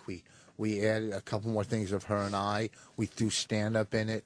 The middle kind of fell flat. We pumped up the middle. We cut out Bobby Kelly. No, only half of them. and the guy really knew what he was fucking But talking you know what the about. problem with the hardest part, I think, of the documentary is that it's not real. I mean, it's real in some way, but it's really not like an empowered documentary where I think a lot of women, even female comedians, when they talk to me about it, they feel like it's got to be that, like where I'm really going, no, women are funnier than men, which is really not what it is. It's more like making fun of the entire topic rather than really like showing that women really are funnier than men. And so it's kind of a hard tone. Like, if you don't get it, you don't get it. Yeah, every comedy documentary is like, oh, and then I struggled and I did, and it's not that. It's just fucking funny. It's Artie Lang being fucking hilarious and in here, it's really funny. No, it was funny.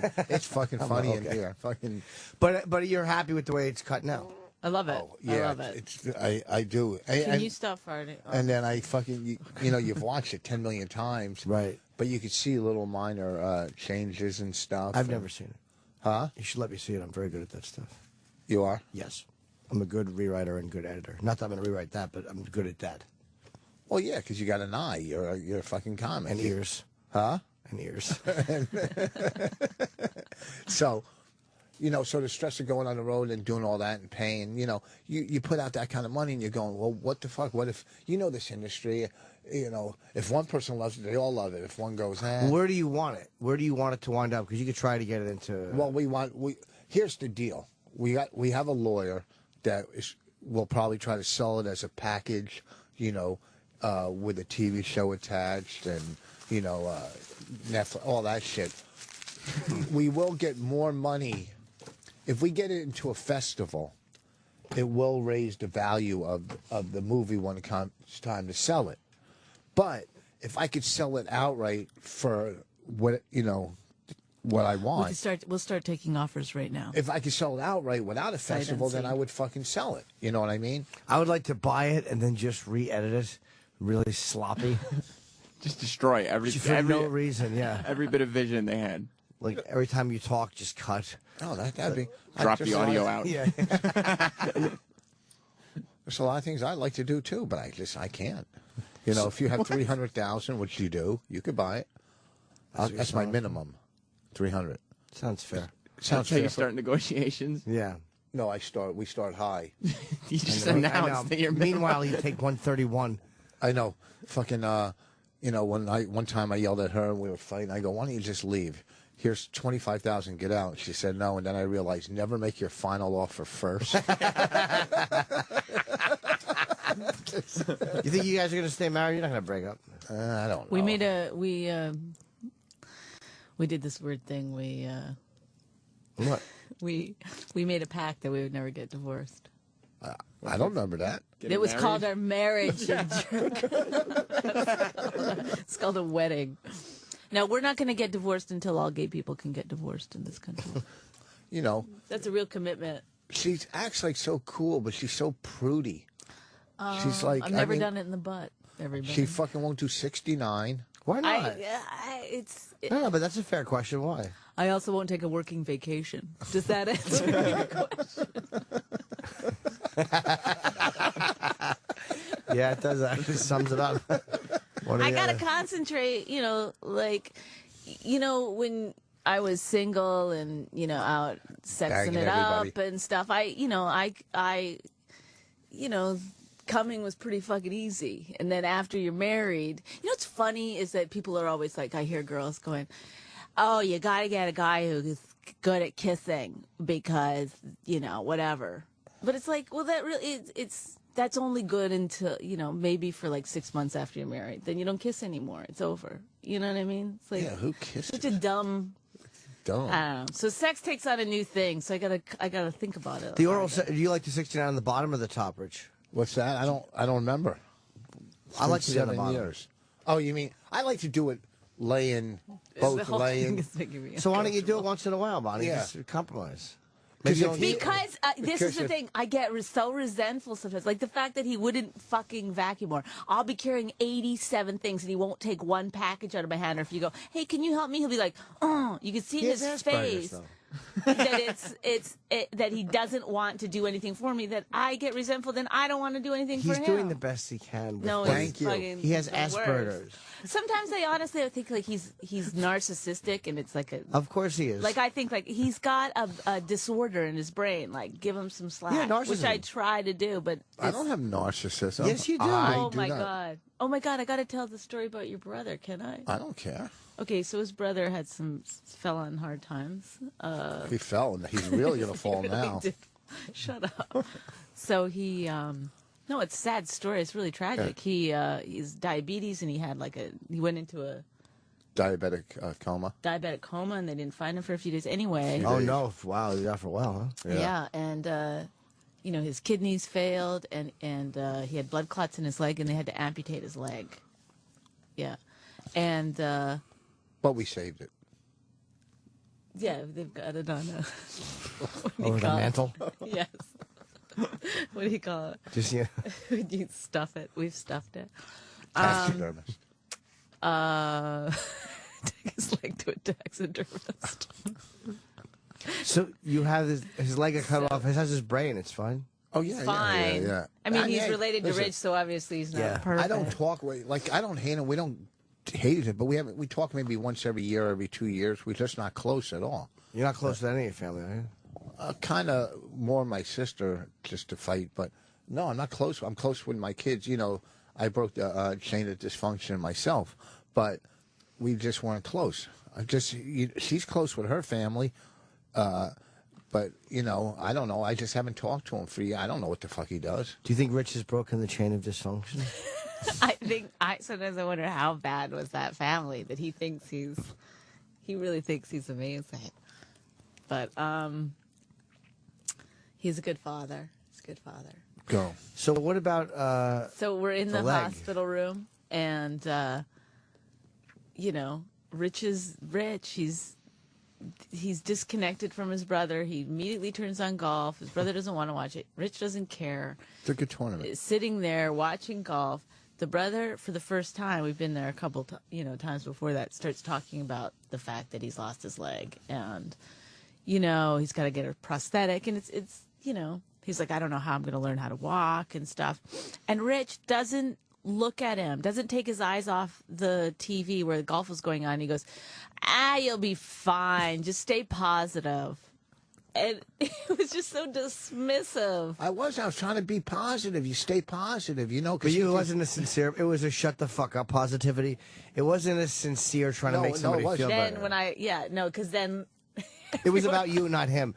That positivity was about you not having to hear his fucking blather, as opposed to making him feel better. Yes, because I think we all know how positive Rich is. What, did I yell at Dunkin' Donuts right after that? And then, so then we go through Dunkin' Donuts, and his egg sandwich was cold, and Rich is like, fucking my egg sandwich is, god damn it, it's cold. And I go, you're right, you should totally get mad if your egg sandwich is cold.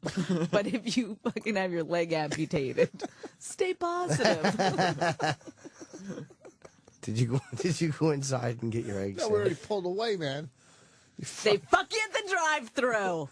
So no, I mean, no. Here's the thing, because he's like, I'm not going to be able to, he can't see that, it's going to work out in the long run, and things, now, at least, What?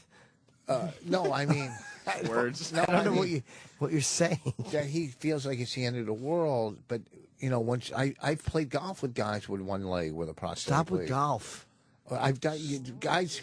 They run in marathons. You look at the commercials. They true. do. I'm saying, you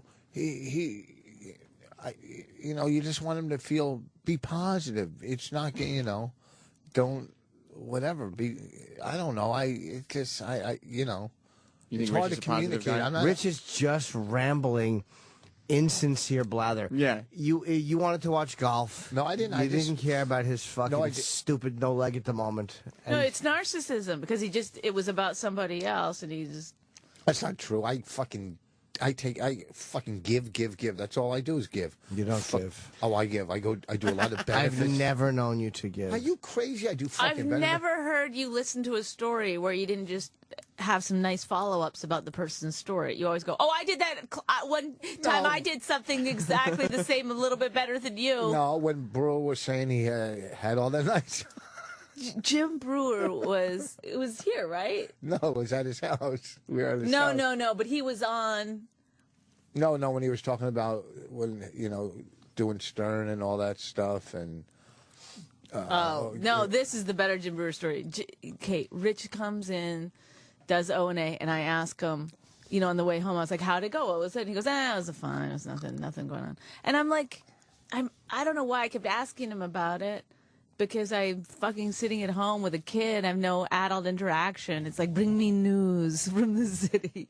And he's like, nah, Jim Brewer was in, talked about his family and stuff, nothing. And a little backstory is that we edited most of our movie at Jim Brewer's parents' house in the basement. That's where the office was. And so this story directly affects us in our movie also.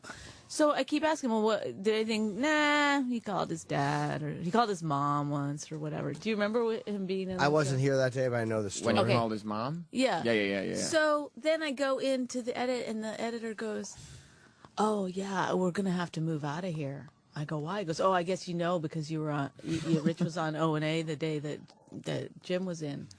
I go, he didn't tell me what he said, nothing happened. He goes, oh, this is the other thing. Right before I tell this part, Rich goes, I go, did you talk to Brewer at all? And he goes, yeah, I told him he's got to see our movie. He's got to look at it. I was like, okay. So this is what happens on the show, is that his mom was caught sort of abusing the father. Yes. Yeah. And the father had to get taken out of the home and put in a home, and she had to go live with Jim, and they had to sell the house. And it was it's a pretty incredible story. It's a major upheaval. And a major upheaval, and it affects us. There's so many, even if we weren't there, you'd be like, oh my God, this is kind of a crazy story that's going on with Jim. No, so then so after I found this out, I go, Rich, when did you ask Jim about the movie? He goes, right after he's done the show. So Jim has just told this whole horrible story about his family, and then after the show, Rich goes, hey, you gotta watch our movie. No, first of all, I gave him that's good narcissism. First of all, I gave him some really good advice here. Some of the best. Do you not advice. think you're a narcissist? No, I gave him some of the best advice. I just got so much going on. So Shut up. Listen, in this business, We all do. No, but you have a manager and an agent that does everything, and you have Kenny and stuff. Okay, don't act like this. If you were doing everything yourself, like I am, would it consume your fucking head? Sometimes. Okay, so it consumes you, and you have people working for you. Okay, I don't make the money, so right now at the money I'm making, which is decent money, but at the money I'm making, it wouldn't be worth it to have these people. But a manager would make you a little bit more, and they would just take 10%. No, they wouldn't. No, not. Yeah. Or an agent. I understand what you're saying, that you've got a lot of on your plate, and I get that and stuff. But that doesn't really excuse the fact that just on a one-to-one with people, you never just engage them for being them. Yes, I you do. never I'm allow very- them I to just very- have a story. I compliment a lot of people. One time we were sitting at the cellar, and Amy Schumer said who was her agent? She said, Oh, Levity. oh, she said she goes, he goes, who's your manager or whatever? She goes, oh, I just signed with Levity. He goes, oh, good, they'll just take anybody. It's like Amy Schumer doesn't have any real feelings either, so it was fine. But it's like, You really do act. Are you? You pretend that we're all actors in your play. yes, Yes, you do. yes. Get the fuck out of here. It's You're true. just And he gets so self-centered. angry if No, he I'm can't not. control Are what he wants you to crazy? do. You don't think you are? You don't think 90% of the comics are? Because No, it's a because- self-centered business. I understand that, but I have the ability to empathize with people. I'm not. We're all self-centered asses. Exactly. Yeah. And this is the thing, is that you rise to the most self-centered in a business full of self-centered Yeah, if people who are in this business are going, "Wow, you're self-centered," then to everyone not in the business, you look like a fucking sociopath. You say A it's so total confident. disconnected person. Should we break? Yeah, we can break. We've been an hour. Oh, hold on. God, I hope Anthony's not puking from. Anyhow, next weekend next weekend, Friday and He Saturday. just said that so that he could be like, I know what "See, he's I doing. think I'm going to about plug other too. people." Relax. I know. No, I'm not plugging. Good. No, he had to say the Anthony thing. See, I care. We're at the Arlington Cinema Draft House, and Bonnie's even going to be on the marquee, I think. The Whoa. Arlington Cinema Draft House, the I'm 23rd back, and everybody. 24th. Have you ever done this place? Where's here? No, Arlington, Virginia? No. It's fucking great. It's like a theater, little movie theater. It's like a hipster type comedy place. Okay. 23rd and 24th of March. Bonnie and myself and local host, and Bonnie's going to do. You're going to do like 30 minutes this time. You're going to do 30. She's preparing now. Can you stop condescending to me for 5 minutes? All right. Rich and Bonnie will be at the Arlington Draft House the 23rd and 24th. He loves his job. Tonight through Saturday, I'll be in Orlando at the Improv. And then next Friday, Saturday, Uncle Vinny's for the first time in Point Pleasant. And March 29th through April 1 is Caroline's. And then, D.C. and... Oh, you're going to Uncle Vinny's. You gotta get the pasta. Is it good or are you kidding? Oh, it's so good. No, they have a new chef. His brother's not doing it anymore. Oh, boy. Was it not great pasta? No, it's good. Rich has never turned down free food ever. Oh, really? Except for... No, it's good. There's nothing wrong with it. They have I've never done the Room. I hear it's a good room. It's fun. Normally, I only do the Stress Factory in Jersey. That's it. Yeah. But that's just one of the smaller places to work on this thing. So What thing? I'm shooting an hour in the end of April, so I wanted to make sure that it's ready. Oh, I thought you already shot that. No, I had to push to April. Why do you work on this stuff? Just go fucking do it. Like you fucking got it down. Well, you do, but it's like you have to pick the theater and the date, and everything has to be compatible. So you have to work on it, put it together, so it makes sense. Well, I mean, the material you got down. No, you don't have to. Come on, you're talented. No, I want it to make sense. No, I want it to flow and kind of have a theme. A theme? Why? Why? What do you mean? Does set have a theme? Or just, I want it to make, just to have a beginning, middle. Like, the end is just fucking, obviously. But, I mean, the beginning is The when you theme. come out, the middle is in the middle of the show, and the end is good night. No, but I want it to kind So of... it could be like sort of a circus theme or Yeah, something like that. pirate tell a theme. story? I want people to learn something about me. You want it to be like a sleepwalking type theme? No, but I want it... No, but it's got to make sense. Like, certain things can't follow certain things. You know what I like about Jim? He's so funny and smart and quick. Like, you really are one of the quickest people I've ever met. Thank and you. yet, lots Believe of me, times, I knew there was an end yet lots coming. of times when people do jokes to you, you answer completely, like, honestly. What, do you not know that it's a joke, or that's your way of getting... It's like, I don't have time for your... No. silliness. At times, I recognize that it's a joke. But sometimes if it's an attempt at a joke, and I don't want to just fucking, like... You don't have to go, ha, ha. Yeah, I'll just... You know what? I'll just, all right, I'll just answer it like it was a real question. Because it was... I got it. He is quick on radio. He's probably the quickest. All right, shut up. Yeah, exactly. Stop trying to say nice shit. I know, he's trying to, like, I can... He's my favorite. But yes, I didn't think anybody was really interested in my theme. Well, I mean, what is it? Are you going to come out in, like, armor or something? Is it medieval or Renaissance, I whatever? understood when you said armor. You didn't have to expound on this. Well, I just was You going like- with it. I agree. Can you spell medieval? Huh? Can you spell medieval? Yeah, you're pussy. Ooh, that's right. M-I-D Jew. So that's some of the humor that you'll be hearing when we're in Arlington, Virginia. All right, so we'll be back in a couple minutes. I'm going to eat something, and we have to catch up. Not my pussy, I hope. She's got a nice puss. I'm sure she does. It's all right. God. I got a picture of a big fat one that I like. Really? The pussies are so ugly. They're fucking the best. You're the gay. worst. Right? Do you understand that? Like, I think a scrotum is much more attractive. They are. If you look at a nice cock, a nice penis, like if you're watching porn, what's going to get you He's more coming excited? out right now. No. All right, be right back. All right. Sirius XM, the Opie and Anthony Show.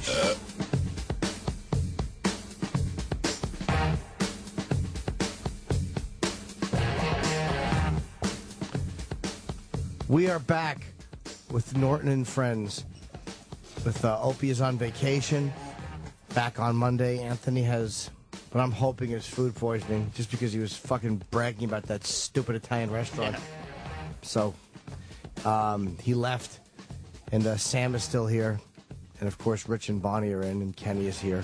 It's an electric atmosphere. It is a high energy show. It really does. You know, Rich and I, we were excited. I don't know if Rich was, but I was excited about coming because I haven't been in a long time. And, I get here, and Norton can barely ask a question. I'm tired. Yeah. It's not an interview type show, No, Bonnie. I know, but I What do you wanted, I wanted a little, excitement, a little All right, let's ask energy you some happening. questions. But it is enjoy. You guys are just talking. It is more time for you guys just to yap because there's nothing going on. We're just yapping, hanging out. It's just guys and it's like It's just dudes hanging out. and a girl. It's kind of like fucking that movie. What do you think of it? What's the name of it? Soup and a Sandwich or something. Soup and a sandwich. The one you were talking about with a girl. What's he talking Where they watch about? a movie and they cook and they fucking talk. Oh, you stop dinner and a ching- movie. Dinner and a movie. Soup and a sandwich. It's not a show. It's an interstitial. It's from years ago. What's an interstitial? It's like what they do in between shows. Not commercial, but part of, I don't know. This is what they did. It was Paul Gilmartin and Annabelle Gurwitch. And they did a thing called Dinner and a Movie. Awful. Gilmartin and Gurwitch, how terrible. And it was, is it like Up All Night with Rhonda Shear? Is it like one of those things? I don't know what that show. Yeah. Yeah, it's similar. It was like they would interrupt the movie and they would. They make do a some little. They dinner would make and- here's how you make a Caesar salad. Yeah. Oh, those are fucking terrible. Yeah. I hate interstitials. They're really bad. I didn't know that this was going to be the thing 'Cause they're never to get your funny. passion going. I'm just very sleepy. I was up. I'm doing my storage unit. I'm trying to clean it out and put them in plastic bins and make it neater. So I've been obsessed with that, but it's been keeping me up a lot. Where's your storage unit? In Oh your my building? God! in my Yeah, here we building. go. Because Rich has a No, fantasy about getting a storage unit, putting a bed in there, so that we don't have to rent hotels when we stay in New York. He wants I to talked stay in about his storage It's illegal unit. to do that. How do you know? You're not allowed to do it. You know. First of all, you're supposed to be in show business.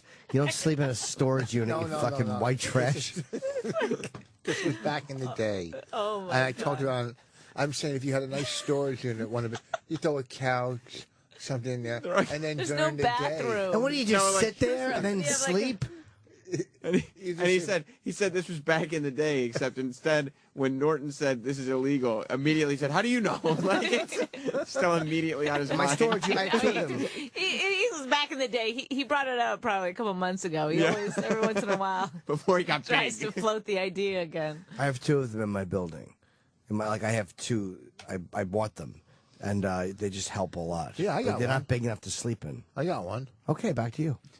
No, I'm just saying you're acting like no one knows what a fucking storage unit is. You obviously didn't because you're asking me questions about it, whereas in my building, you're thinking of a self-storage unit that you go to the building, and I'm letting you know that in my building, it's in the basement. Yeah. So to stay in that one, you'd have to pay rent anyway in the apartment, so why not just go upstairs? No, I'm talking about mine's off property. I know that. Mine's not. He just explained it. I know. God. Don't- what do you take anybody's side but mine? Yes. Are you bringing stuff to Cleveland? To get, we're doing the garage sale thing in Cleveland. What are you Oh, yeah. selling? Well, we're gonna auction off Opie, Anthony, and Jim's old shit because they were bringing in the other day. Norton brought in a giant monitor and speakers that he didn't realize were. Yeah, why? 10 Cleveland years old. is the place to go. One of the poorest fucking cities in Well, the country. it's a goof. We're not trying to make money. Oh, Well, I threw out fucking gigantic boxes of porn DVD. I probably threw out. Why throw them out? That's what you should have brought. No, I thought of that, but I don't. Giving out porn DVDs can be a problem. Oh, yeah. Over state lines and shit. I'm telling you, that's how they get you with some weird technicality. I'm not fucking with porn. I thought of that, but then I'm like, fuck it, just throw it out. Because there's sodomy in them. There is, yeah, and a lot Gomorrah. of girls with penises. A what? A lot, well, some. You know, you get them in few. the mail. You're too polite to throw them out.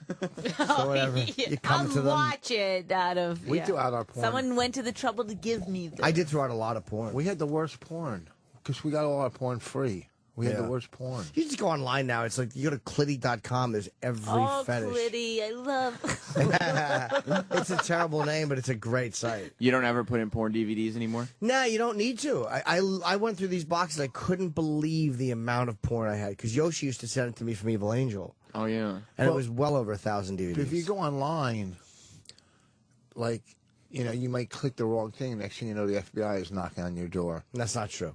That's never happened. No one has ever one-clicked child porn by mistake and then all of a sudden had the FBI come. No. Doesn't happen. He's right about that. I don't think it has. No, but can you get in trouble if you say you're like, you know, I don't know, barely legal, and then they find out she wasn't even barely legal? No, because you're looking for barely legal. You're looking for a chick who's 18 or 19. That's allowable. People still there's still chat rooms. People still do that. Like, no, I don't think so. I and wouldn't how know. do these people meet the Hey, other do you guys ever, if you're like lonely at night, call a party line? I do. Yeah, those are fun. Yeah, I You used can to meet people real. There used to be a gay party line that was like you got these cards or something, and it was like it cost like nothing. I heard. So you prefer cocks to vaginas? I know, it's like And I'm you like sitting the gay between party the two lines. fucking Not the gayest gay dudes. way. Hey, wait, why the two gayest Well, guys? you're I just like you're- trannies. Yeah, well, At least there's got to be tits there, otherwise it's queer. Beat it. So does when you and Rich have sex, does he make you talk about other like having sex with other people? yes. Yeah.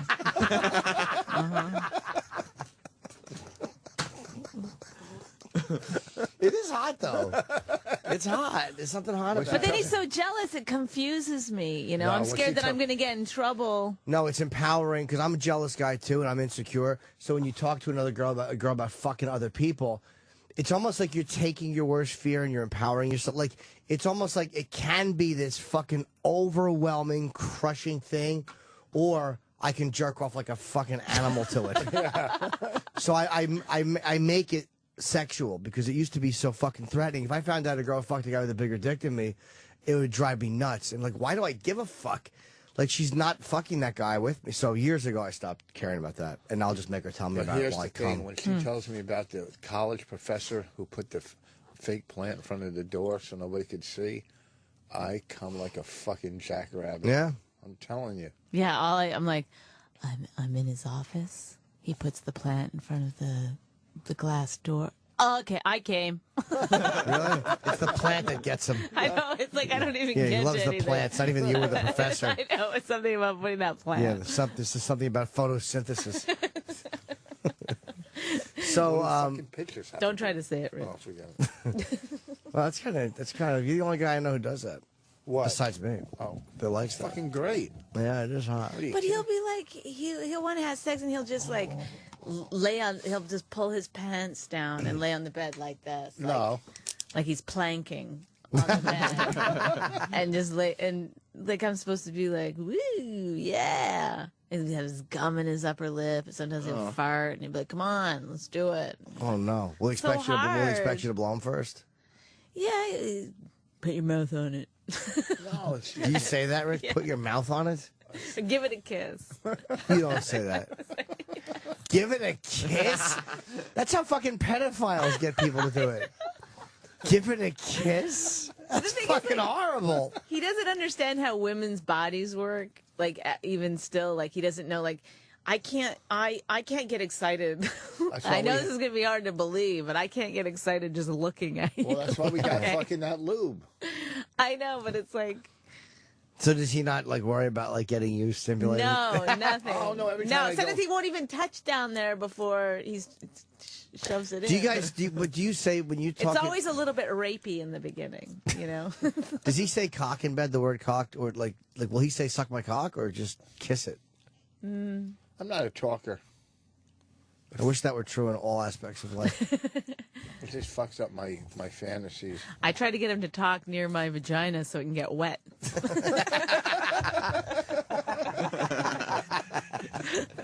Why don't you guys watch porn together? Go on We that. used to. We used to, but then our house burned down. We don't have any. We We didn't get threw it any out news. because Go online.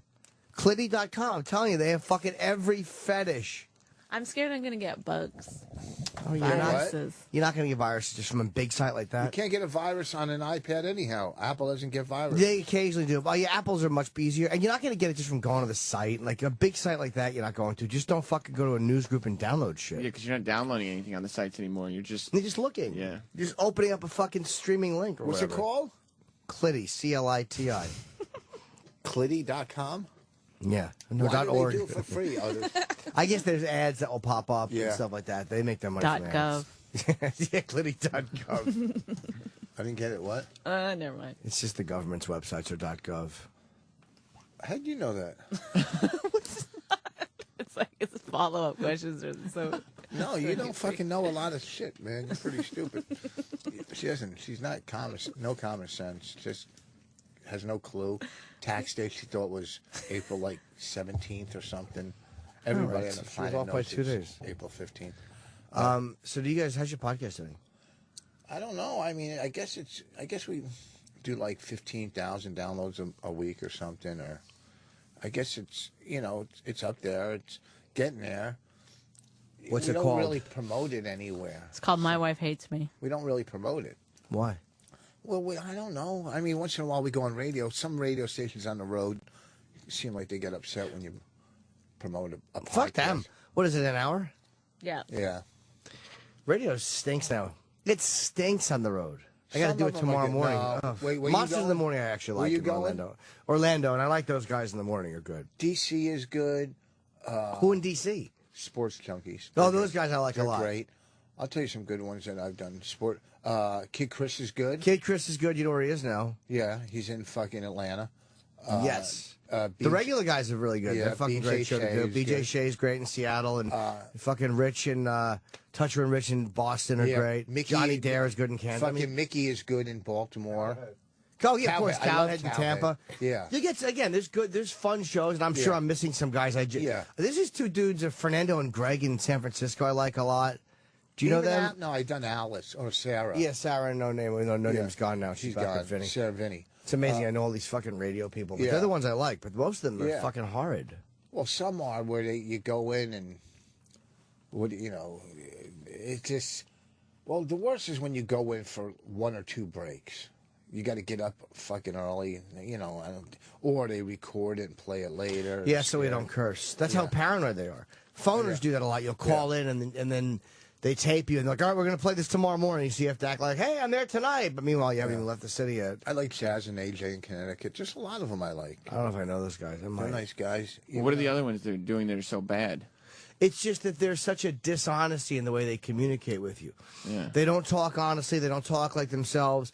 They don't. All right. It's like 5 minutes of schlock. It's like radio that's like fucking morning TV. I got to do morning TV tomorrow. I did it in Miami, and the chick is But really. why do you do it? I mean, I don't, because when I'm not sold out in like Florida, like I'm not sold out, of course. So it's like I can't say no. I say no to hip hop. I will not do hip hop Yeah. stations. 'Cause I'm not going to draw from them. I've killed on hip hop stations, and nobody black shows up. It Yeah. doesn't matter. They just don't like my dumb face. So these morning shows, if it was a gig I was sold out on, I would go absolutely but not. I think does the TV work? No. Does anybody come in from Because it? people that watch morning TV are housewives that aren't working that stay home. It draws nobody. The guys in Florida are good too. Young Ron and Paul, or Young Yeah, Paul and Ron. I always yeah, forget which is yeah. which, but Paul, those guys Yeah, I are like great. those, yeah. They're in Fort Lauderdale, right? Yeah. Why can't you just say I'll tweet instead? Like, wouldn't that give you more? 'Cause I tweet anyway. It doesn't. It's like, I've been tweeting. TV's the worst because it's the black guy, the white guy. It's just so fucking. And perfect there's a right girl in there. Miami I did recently. Do you remember her name? She's fucking sexy, man. And she's really nice. Yeah. And she carried me through the segment because there's nothing I can do in my act that's appropriate for that.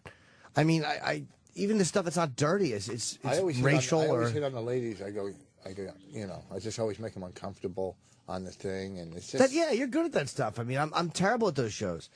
I think you're probably you can pull those off. Like Kevin Hart, I can imagine being great on those shows. Yeah. because he could do his thing Oh, and be Cheeto funny. and Garrett, they're fun. I don't know them. You did it when you did Captain Brian's. Oh, right.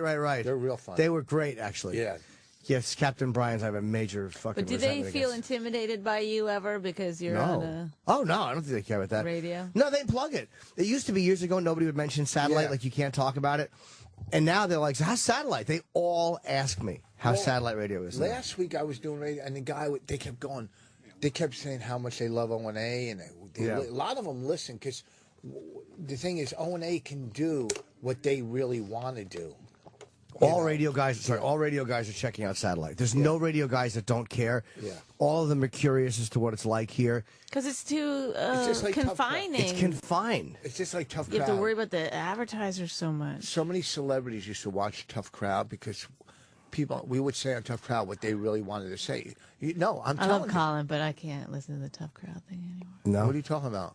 No, I mean it's like how long ago was that show? 9 years. It got 17 canceled years 8 years ago. ago. It's just he brings it up. It is a all the rough one, time. though. I have to agree with Rich on this one. It's a hard one to let go. Yeah, it was because it was a institution. What? Forget it. I agree with her now. I don't want to talk about it. See, when you watch Byron Allen's show where they're doing... Now that's a good show. he just farts on his wife. Rich just fart on his wife's arm. She doesn't even notice. The podcast is people tweet all the time, "Hey, less farting." Like that's how much he just is. Yeah, Byron Allen. Did you host a couple of those? I hosted some. For Byron Allen? Yeah, Byron Allen. I hosted. They called me up. You know, they did the what was it called? Comedy.tv or something. Yeah. You know, the stand up. And he was like, "Yeah, so we want you to host some of them, blah blah blah." Because he wanted me to do a set, and I couldn't go out to LA for the amount of money that they were saying. It was like, but he said, "Oh, if you host 4, then we'll make it worth your while." And then at the end of the conversation, he goes, "I gotta ask you one more thing. Are you still good looking?" No, he goes, "Are you still cute?" Did you really say that? Yes. And I go, "I could stand to lose a few, I guess." A few? But like I had to send a picture with a newspaper. It's funny that's a concern, though. It's like, who gives a fuck? I'm a fucking comic. But then that's what they do. They hire these cute girl comics, to be the host. And then I go, before I went on, I didn't know nobody talked to me about my set or what I was going to do. I go, "How much time am I doing?" And Byron Allen goes, do 30 seconds, a minute, whatever you're comfortable with. That's how much time I had.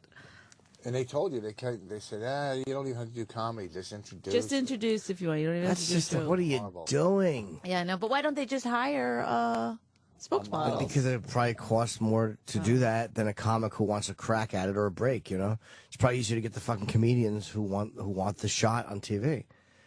But, I mean, that's everybody just doing their act to each other. It doesn't seem natural to me.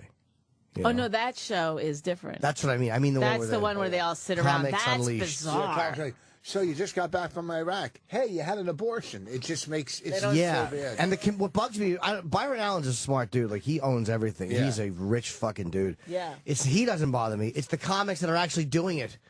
They're actually subscribing to it and pretending to laugh at each other's acts. Well, I was on the show with what's that guy? Jimmy Walker. Jimmy Walker, and I was sitting next to him, and he would go into these rants and craziness. I didn't know what was going on, and I didn't know if would it be worse for me to be looking like, what the fuck is this guy talking about? I didn't know if the camera would be on me when it was on him. Or if it would be worse if I was caught laughing. Yeah. I didn't know. I was struggling in my head. But he one time, anytime anybody would say anything, he would go on these little 10 minutes about cell phones. Rant. When somebody brought up cell phones, and he went on this rant, literally 9 minutes about cell phones. It didn't make sense, and about how kids have cell phones, and went on and on and on and on, and then it's awkward. And then Byron Allen goes, "Okay, well, we're going to commercial. We'll be right back," or whatever. And he turns to me and he goes, "I just ad-libbed that whole thing." Gives a fuck. Really, you couldn't tell. It was spot on. Yeah, all those shows. I mean, they're just the idea is to have to the thing about Tough Crowd that was fun. This is why we keep going back to it.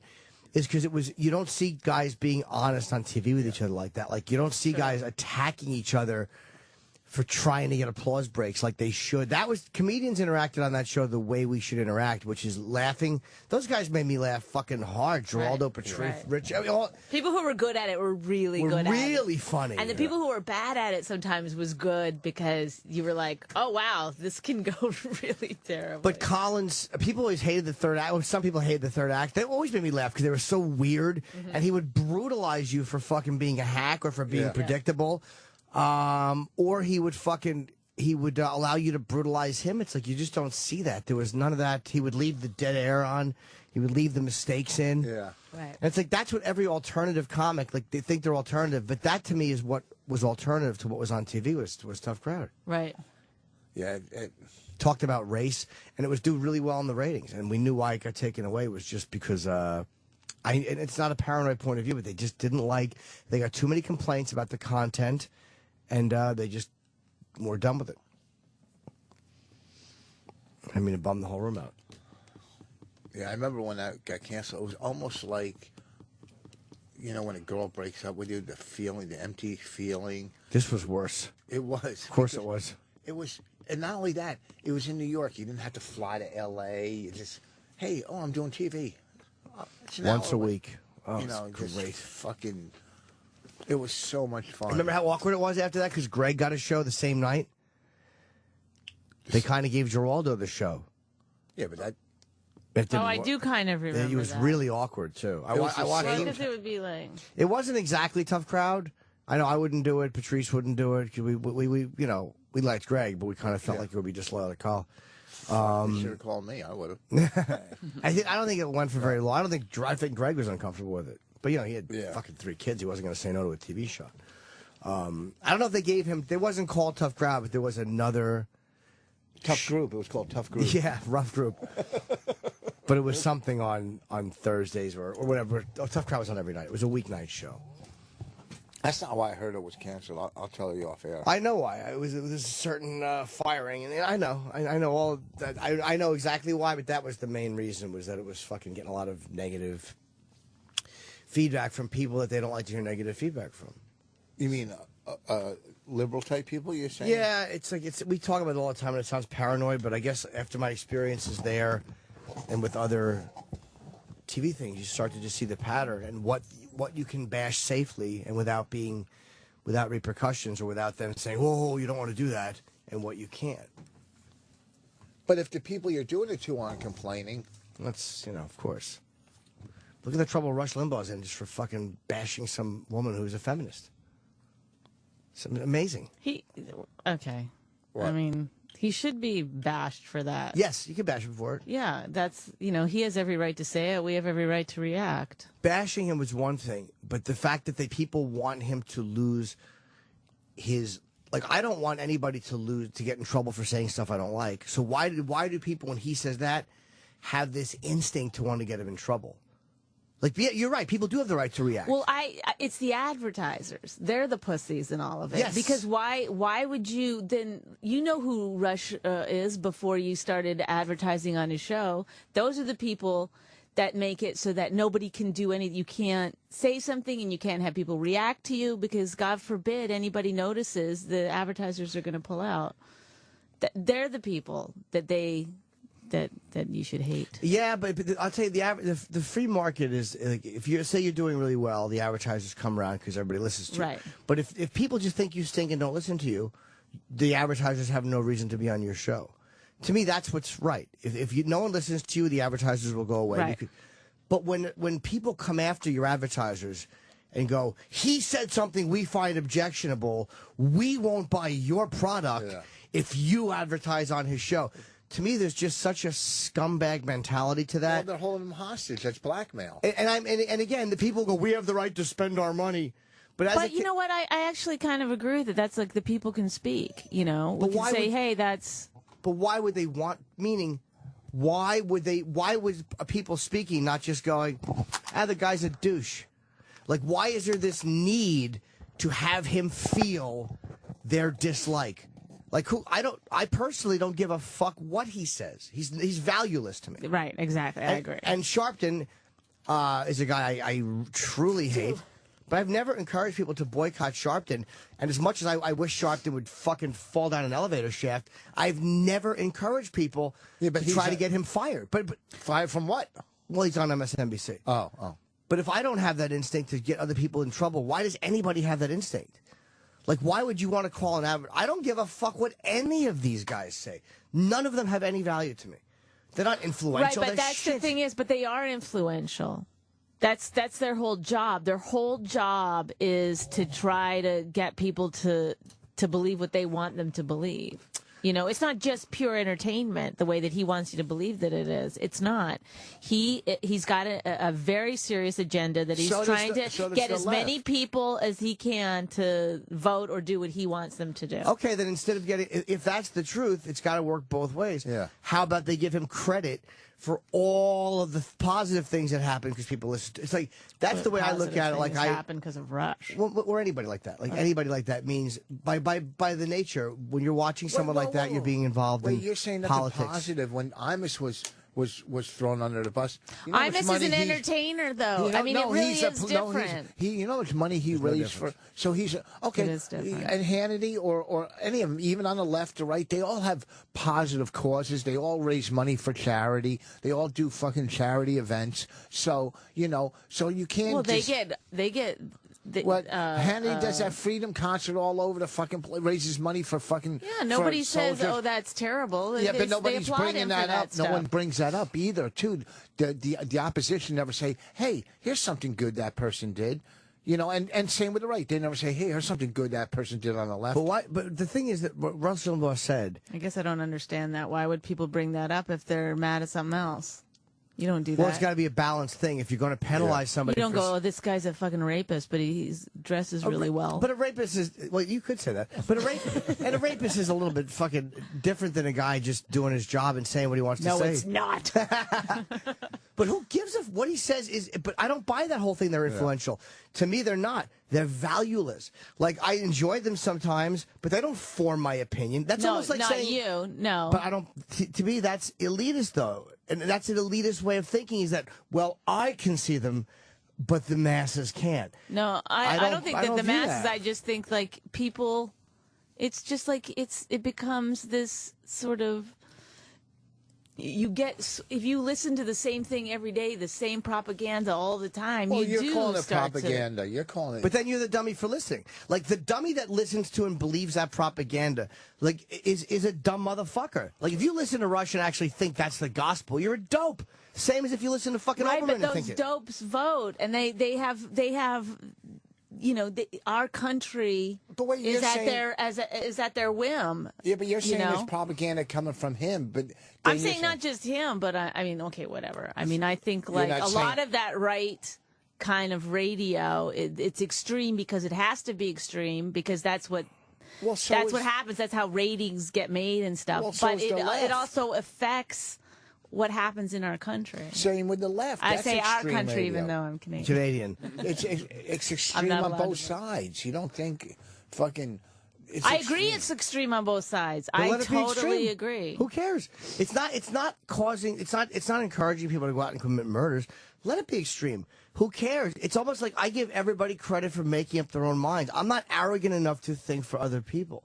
Like, and I don't want anybody thinking for me. I don't let no, actually, but what I'm saying is that so that when people do say, "Hey, this guy's gone too far," whatever, like Rush, that he's being a total fucking asshole. But why are they not penalizing? And saying that? So then we come out, other people come out, feminists as you call them, say, "Hey, this has gone too far. This is ridiculous."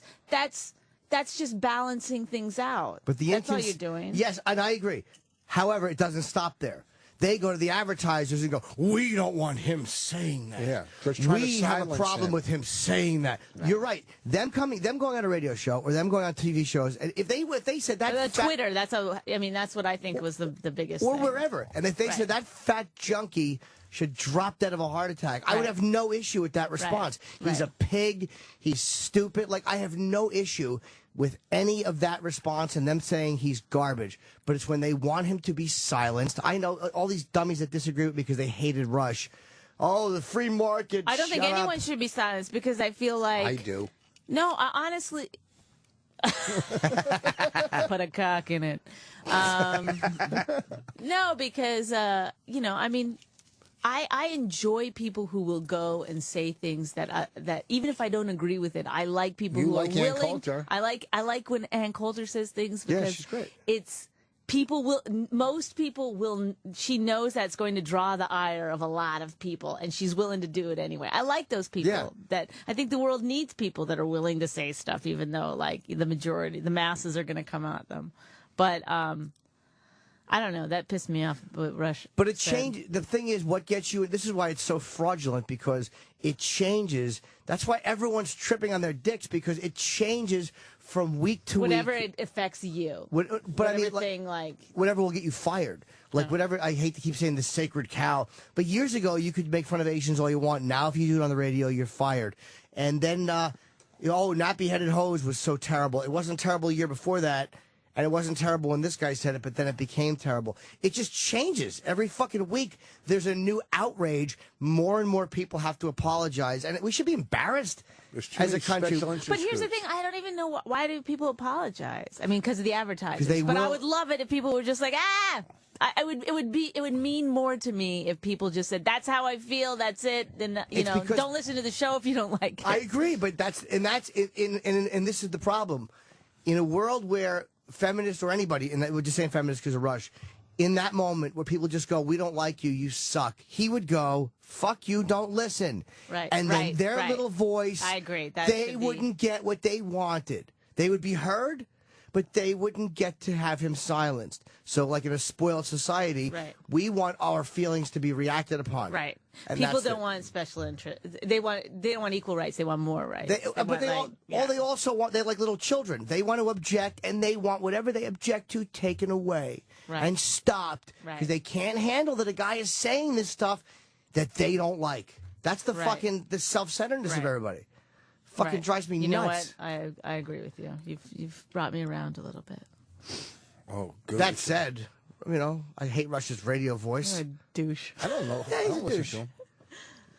I just think, what kind of, I mean, the thing was that he said was so dumb. It was just so dumb on so many levels. It was, maddening in a way. It's like, A, you don't know how birth control works. B, every woman on the planet uses it. C, it's like it's better than having fucking thousands of unwanted kids. I mean, there's so many things. No, I agree with that, but I wish you're right. But you know what? If we're going to be that honest, then how about when she's in front of Congress testifying, she makes that argument? Like, let's be honest. Most of the abortions that are being had are not going to grow up to be fucking presidents. Like don't hide behind the fact that the rest of us are wrong to think a certain way. Just be very honest about what it is. We had an argument. She thinks, I had an argument with her last week. Anybody against gay marriage, she says, is a hate monger. You keep saying that I said it, and I never said it. He just likes saying monger. No, you said people could be against gay marriage and not have any prejudice towards gay people. I don't believe that. That part I don't believe. Yes, it's true. I don't believe it. People I believe if they don't want equal rights for everyone, then they have a problem with gay people. But maybe they believe in the institution of marriages between men. But no, I'm just saying that doesn't mean you're anti-gay. It doesn't mean you're anti-gay. If they look at, let me ask you a question. If they look at gay people, no, I'm for gay marriage. I think that to not be for it is ridiculous. Exactly. Yes. But there are certain people that really think it's unnatural. Like, let's say you're raised religious and you really firmly believe that it's That's a fine. character Then you shouldn't flaw. do it. Then you shouldn't do it, and you shouldn't marry another person of your same sex. No. But let's say they look at it like it's a character flaw, like or a defect, like pedophilia. Let's say they view it like that, like it's a sickness. Okay. Are they being anti-gay? Yes. Because, are you anti? I guess you are anti-pedophile in some way. You have to be, because all right. the thing is, you can't make those kind of judgments because it's adults, and not everybody subscribes to your religion. I don't understand why Christians think that everyone has to live by their rules. Well, they're it's like douchebags, that's it's why. like you go ahead, and if your church doesn't believe in gay marriage, then I respect that, and I don't want you to have gay marriage. I don't want you to have, sex with another man. I don't want you to don't do any of that stuff. I'm not going to force you to do any of that stuff. But now this couple over here, who they both have really great jobs, they pay their taxes, they adopt kids that nobody else wants. Right. Let them fucking get married. Let them have the same rights as you. There's no reason why you should be telling other adults who aren't bothering you. No, I agree with you. I'm just saying that there's, first of all, why people hate gays, I don't know. For the most part, they're a pretty decent group. I mean, they're good neighbors. Their they're fucking not like neighborhoods Puerto are always Ricans.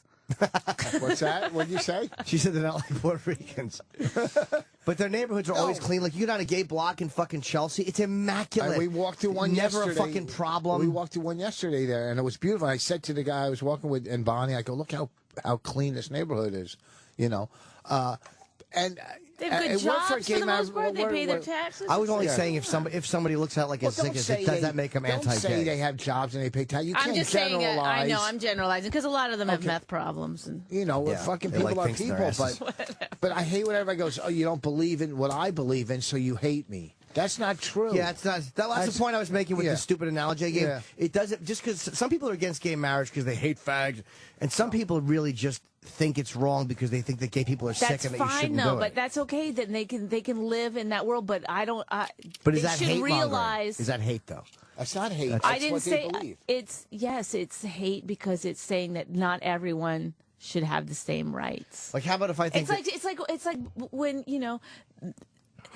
and this is the other thing that bothers me about it is that like, well, all these people, they don't want gay marriage. There's got to be something to it. Look, I'm pretty sure there's a lot of people who didn't want the end of slavery to happen, and Yes, I work somebody with one of led the charge, and it happened. Somebody had to be the leader.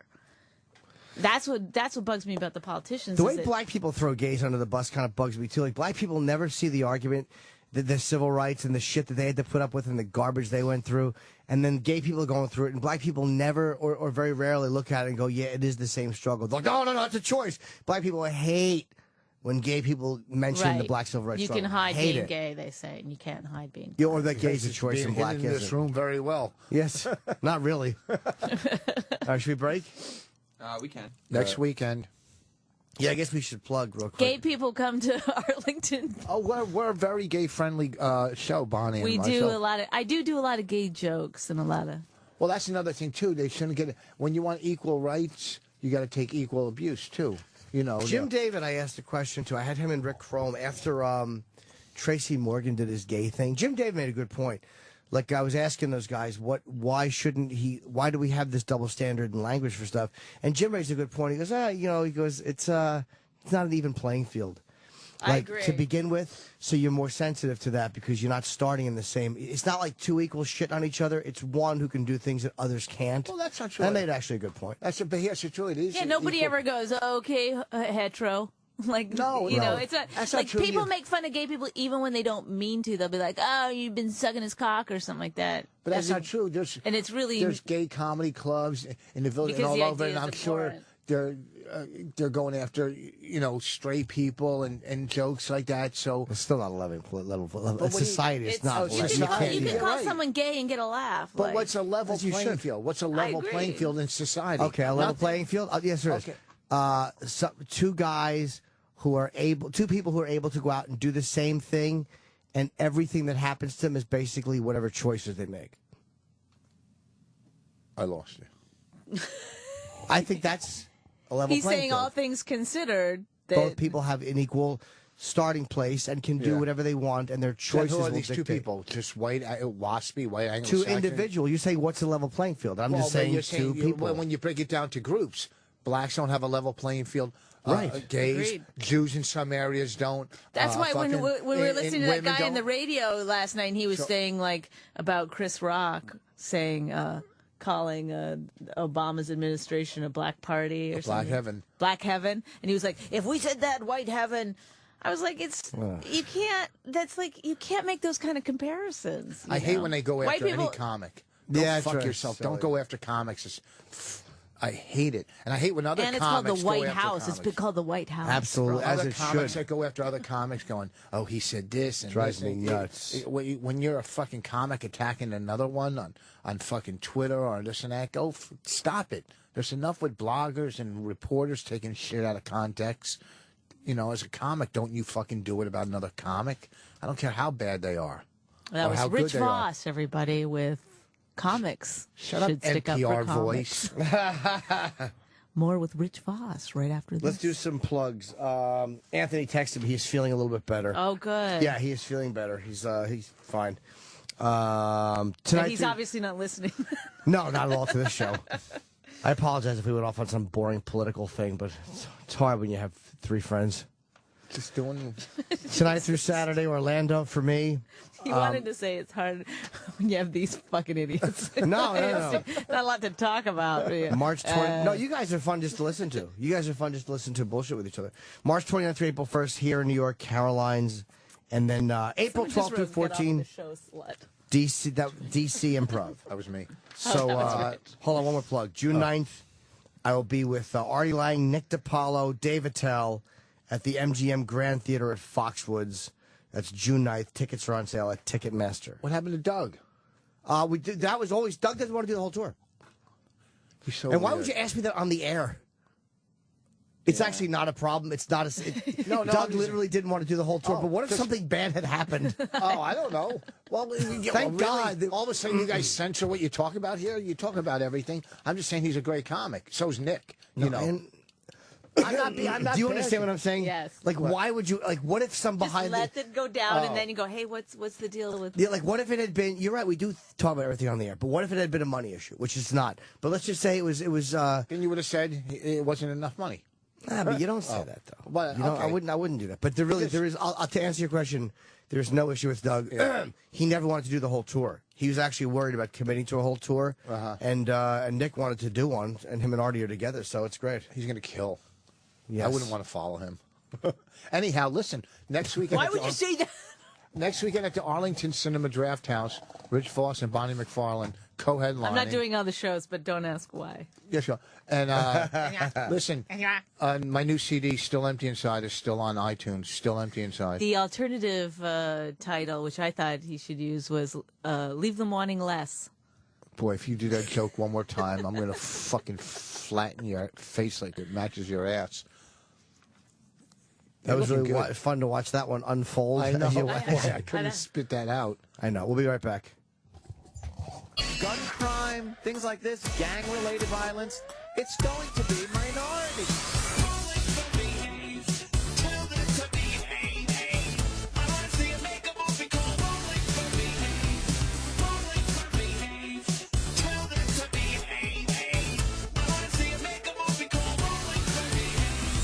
Somehow, white people are all responsible.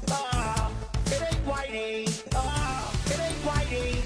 And right by my home, I'm looking at a home invasion. It ain't whitey. You fat fuck. Make a movie called Rolling for Behave. Tell them to behave. I wanna see you make a movie called Rolling for Behave. Rolling for Behave. Tell them to behave. I wanna see you make a movie called Rolling for Behave. Black on black crime. Black on white crime. LA gangs just wiping each other out. Black on black crime. Black on white crime. Fucking behave. How about you do that? Make a movie called Rolling for Behave. Tell them to behave. I wanna see you make a movie called Rolling for Behave. Rolling for Behave. Tell them to behave. I wanna see you make a movie called Rolling for Behave. Rolling for Behave. Tell them to behave. I wanna see you make a movie called Rolling for Behave. Rolling for Behave. Tell them to behave. I wanna see you make a movie called Rolling for Behave. Sirius XM. Sirius XM. The Opie and Anthony Show. Can I say we're back? Please. We're back. Hey, you know, here's the thing. We go on the road so much, and there's tons of great radio. There's some bad, but I did forget to mention Tom Bernard in Minneapolis, who was fucking. No, don't say OG. No, because Nobody cares. I'm sure Sean he's Bernard's great. not listening, going, hey, he did say my name. No, I'm just saying he's. That's all that is. Yeah, no. What is it? It's all what You is. want to get credit for saying his name so you can't get mad at you. Shut up. No, because he's been good to me. Well, all right, whatever reason. So you thank people that are good to you, and when we were saying certain people, and that we didn't say You're certain accepting people, an award? huh? I know. You're not radio guest of the year, thanking everybody who got you there. No, Fucking I zilch. just hate Tom's a great guy. I'm sure he's terrific. God Shred bless and him. Reagan, we forgot those guys. Yes, we did. Who else did we forget? Exactly. Do you see how this is going to spiral out of control? I was just thinking we should do another. Rover in Cleveland. I've never done. I him. love Rover. I want to thank he's huge in Cleveland. Gilberto Plaza, who tweeted me, "I'm Puerto Rican, you cunt Canuck." Gilberto didn't care for your remark. Gilberto. No, actually, people are being really nice. You know what? I'm actually excited to go do this show with Rich.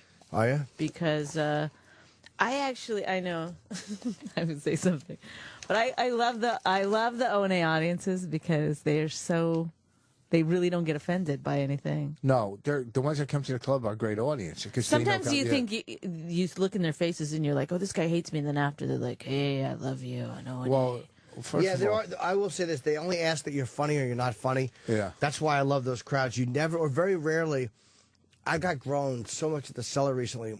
Like Keith Robinson was talking about race and being a situational racist, about how he likes Asians at certain times. It's a very funny bit. Yeah. So I went on and afterwards, and I said, I'm also a situational racist. Like, I don't like black people when they host shows. And some people laugh, other people are like, oh. And then I'm doing my racial stuff, and people are getting uncomfortable. Yes. And it's like, you fucking cocksuckers. Like, the black guy was just doing racial stuff. It's okay. He can hit. O&A audiences are not like that. No, not at all. That's the worst too when you're on the road. Like in my contract that I make, I say no black openers because it's not them, it's the audience. Do you really say that? No. Oh, that's hilarious. I was about to worship you. Huh? I was about to worship you. No, I pretty much tell all the bookers because it's not the black See, he openers. just said no, and then he said yeah. Oh, because I don't like wanna when look you in said. Shut up! Don't try to fucking explain because you don't know. Yeah, he did do that. He wants to be worshipped. Yeah. I lied. I don't care about you. First of all, it's not the black comics. It's the audiences that fall for the bullshit and then fucking hate you for doing anything. You know. That is funny though. Yeah, it's not the black comics.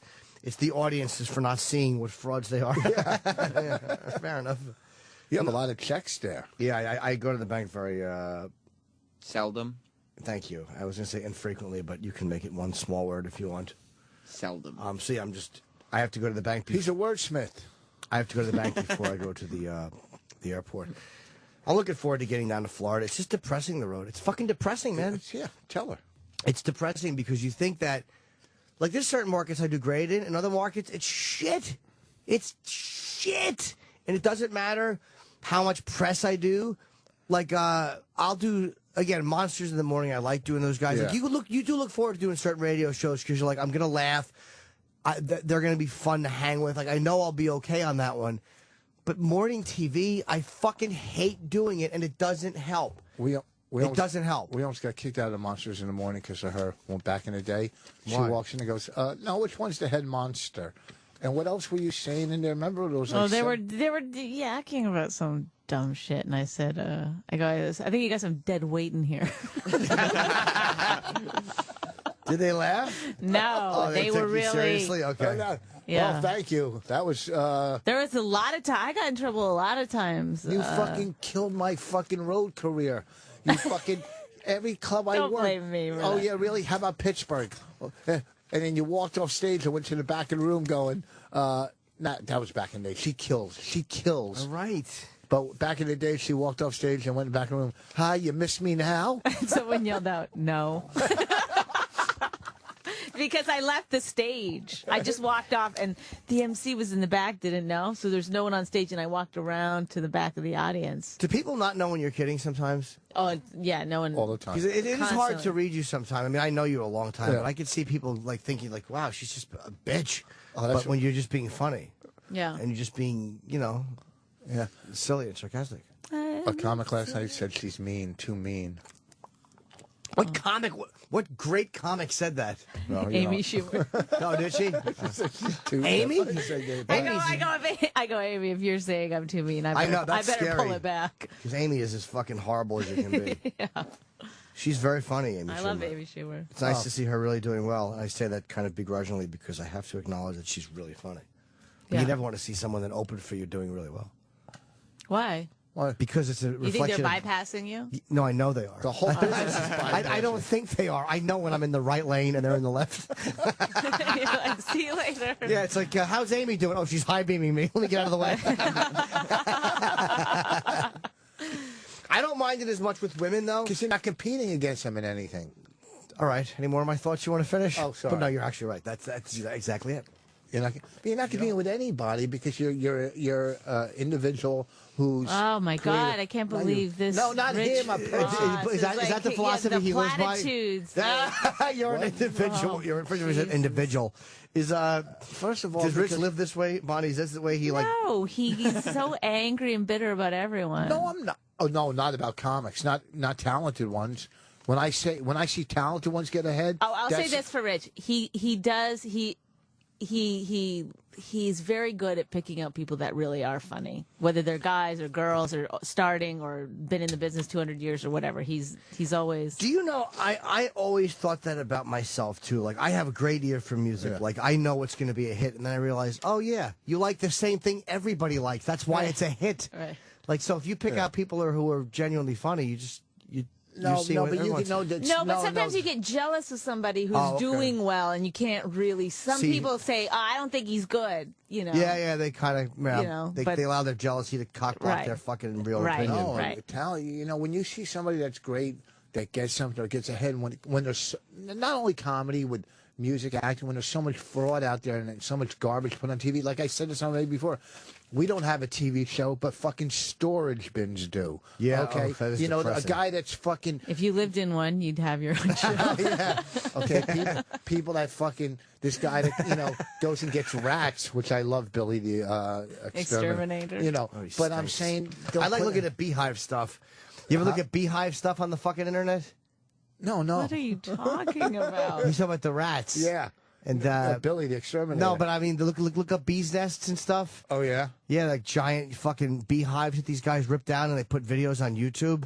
It's fucking awesome. Oh, I can't wait. It's awesome. Don't you get scared of bees? No, bees don't scare me at all. We have lives and children and stuff, so we don't really have time just to look up bees on the internet. Oh, that's true. Yeah, that's a good point. You have to vacuum that spot while he's golfing. I forgot the Kardashians.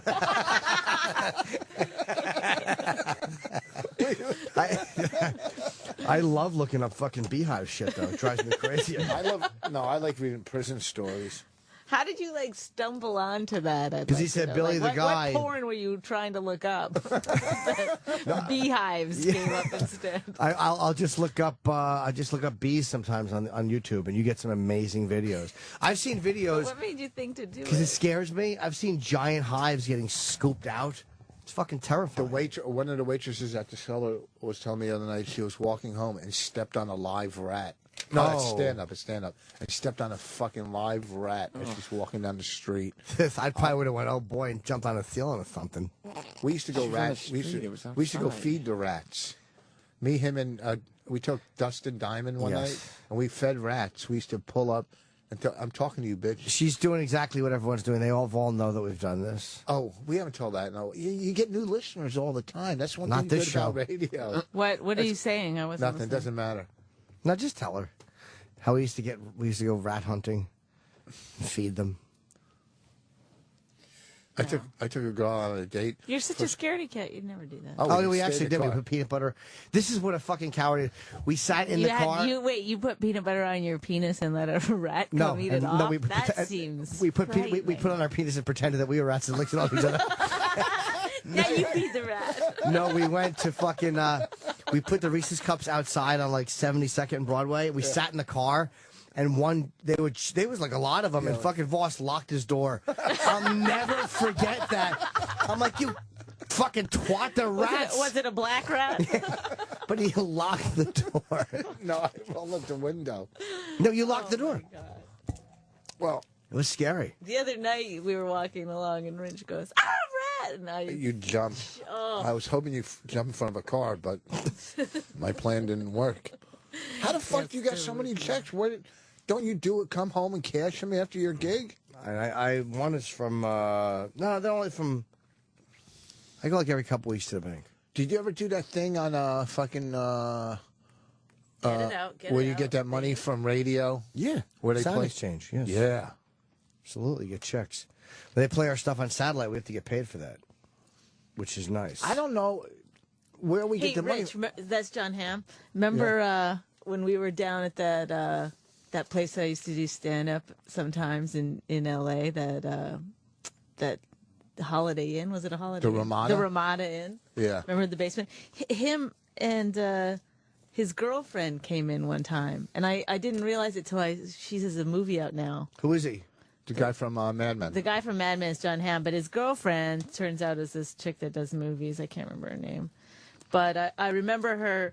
I didn't know who he was, but I knew who she was from a movie. And they came down in there. No. Is this story going Put to it go all anywhere? together. I put it all I was gonna together. say, John Hamm came to an open mic at the basement of the Ramada. That's Inn. one of the worst stories I've ever heard. Believe me, and I've told some duds myself. That fucking story, I just can. Ugh. So I don't even I'm have an saying ending John for it. Hamm saw me do stand up once in the Well, basement of the that's Ramada Inn. now you're at 12. What does that mean? 12 people? I don't get it. Really, you're gonna fuck up my joke? I don't get it. I just don't get it. This is just Sorry. not a way to end. Hey, you know, If you want to be like John Hamm, come see my show. or Yeah, I go think we kind of limped if you're to a the finish line. madman. how come you don't do a podcast? Because I'm on a radio show.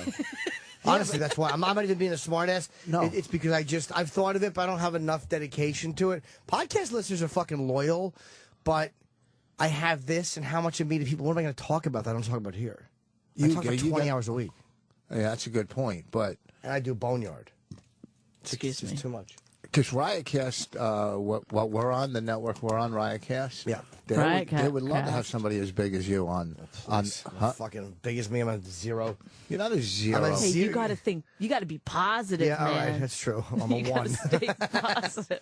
All right, let's get out of here. You'll All be right. fine. Feel better, stupid Anthony. Thanks for having me on. I really had fun. Arlington Cinema Draft House next week. Can I please have 200 people buy Still Empty Inside this week? I get yelled at for Begging. plugging. Why? Who yells at you? People on Twitter and stuff, but Don't let plug. them. You know, Sam, and Begging. Sam, you'll be here after. I think we held the fort down. I think I think so. I think it went well. I had fun. I don't know if anybody listening Who's that did, but- hottie out there?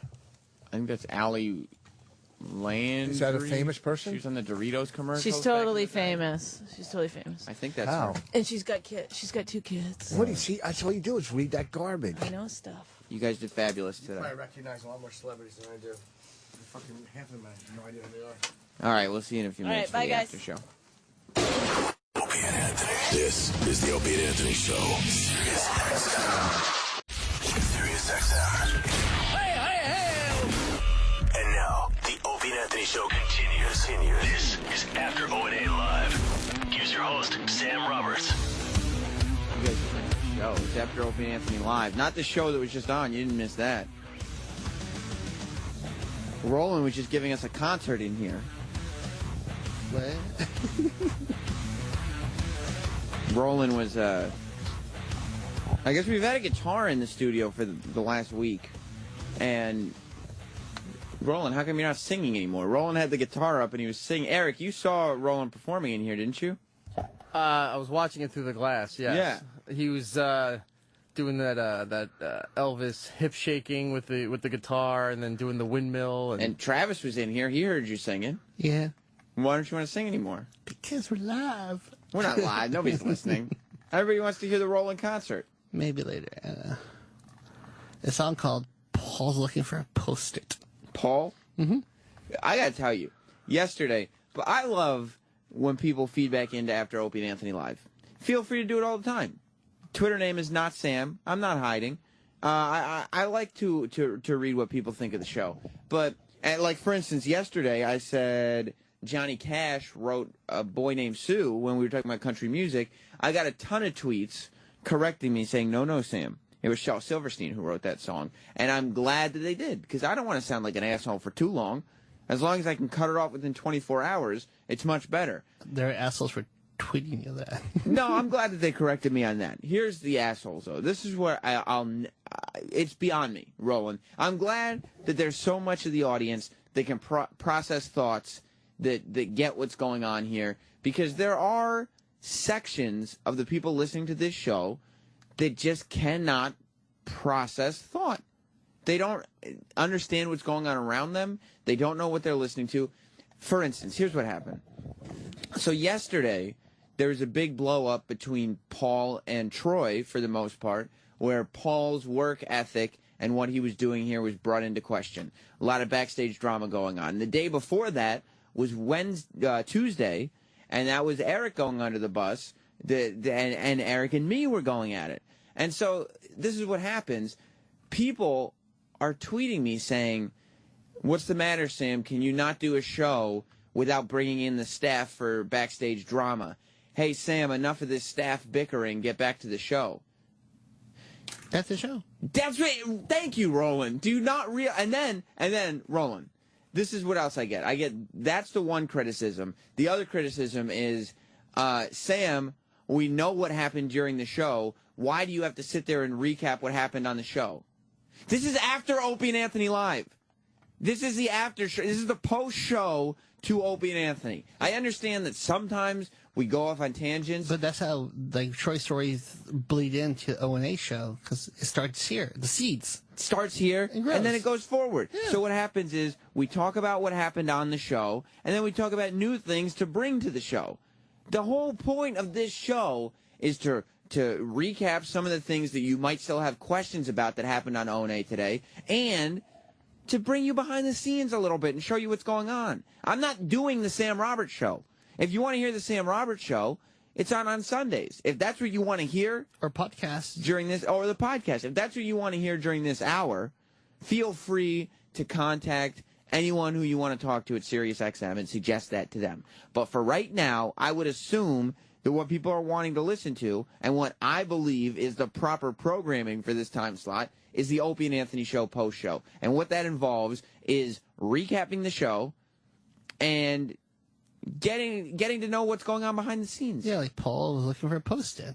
What does that mean? For 5 minutes.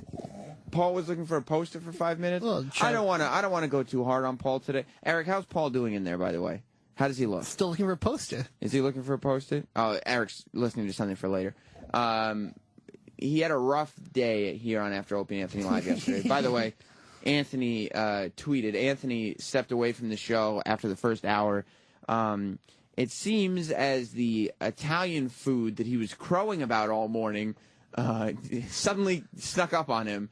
And like the delicious burritos, you're like, what a fucking good meal. And then like a few hours go by, maybe 10 hours, and then all of a sudden you're like, what just happened to me?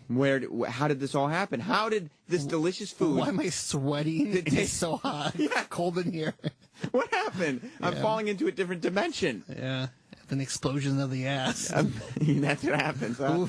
So he had to go home so his ass could explode in peace. Home base. So you need a home base so you can read, relax, watch TV. Of course, a little shit here and there. Or sometimes it's so bad we don't even want to wipe. You just shower it off. How often do you have shits that are so bad you have to Once shower? A month. Maybe twice a month. So you're every 2 to 3 weeks, say then? Well, sometimes it's like so bad you're like, am I going to waste all the toilet? It's going to be a bad one. I don't want to clog the toilet, so I just hop in the shower. So you just flush. It's like a human bidet.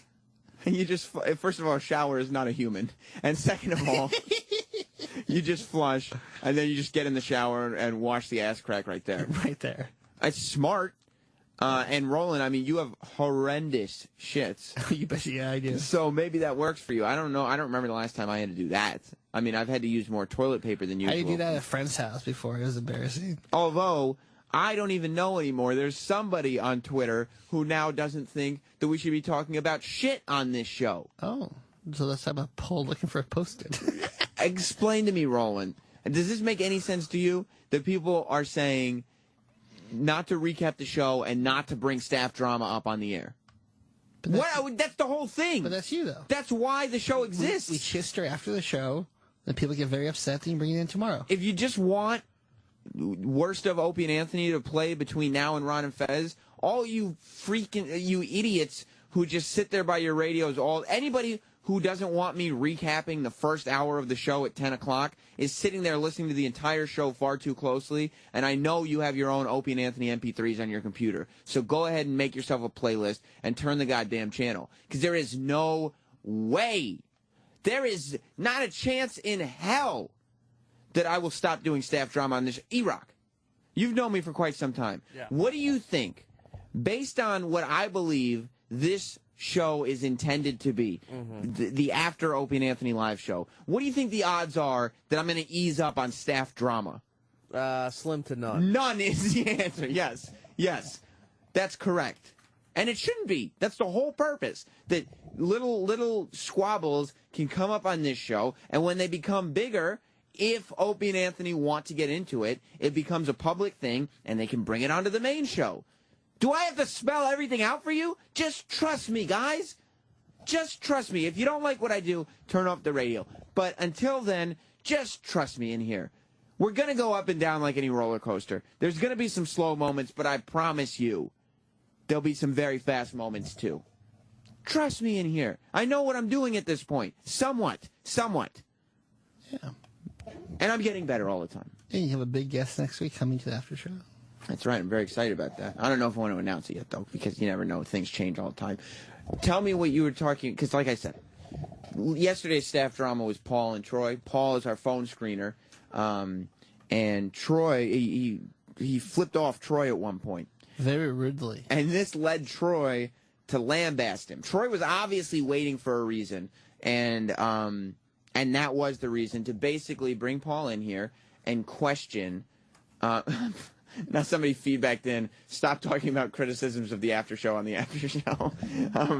Troy brought Paul in here to question his work ethic and say, what are you doing in here? What do you do?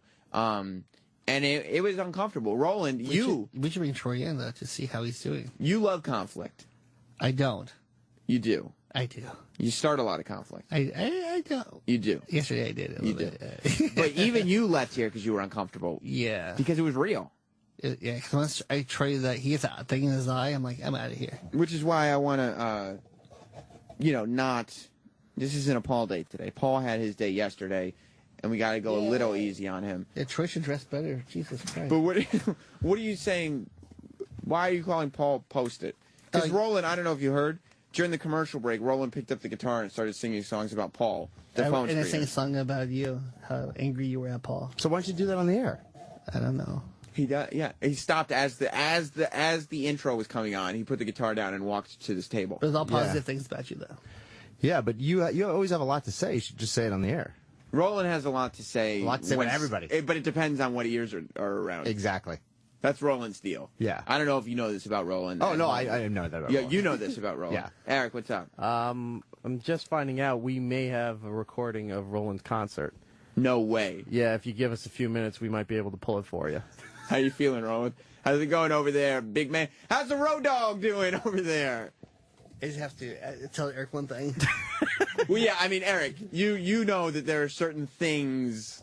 That was sad. Even. Oh, I wasn't in there, so I didn't hear it. Why don't you give it the old listen before you bring it in? Oh, okay. And Roland's gonna go in now. Don't give Roland final edit. I think Roland should promise somebody another hand job and a fucking barbecue.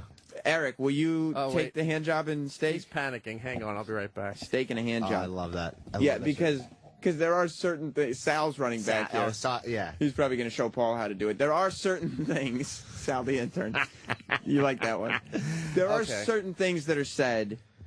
Yeah, I just discussed with him. We'll make the proper edits and we'll give you the audio. No, but was he justified in the edit? I think so. Can you say what it pertains to? Is it a management thing? Just a term that he didn't want. A bit of a slur. Yeah. Okay, we won't say what the slur was, but he did a slur. And if Roland doesn't want to use those slurs on the air, that's understandable. Yeah. I mean, he does have to deal with. It is funny though that like the real vocabulary that staff members want to use is unable to be said on the air. Yeah. Wow. But I just sing a song with Troy. It was nice. It's like. Why were you calling Paul Post-it?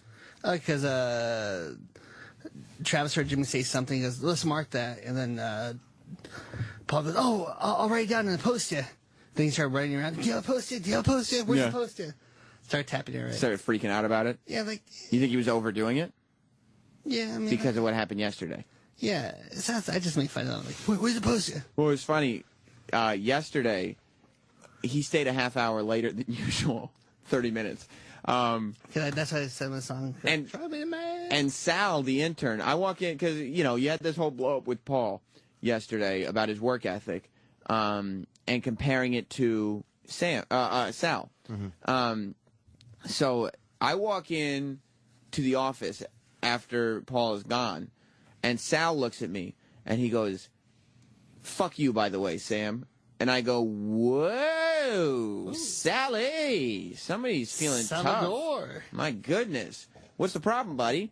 And he says, because of you and what you did on the after show, Paul was following me around for the last half hour and just annoying the shit out of me. Yeah, Paul asked him back there, goes, hey, so what's the biggest USB drive you can buy? What's on the market today?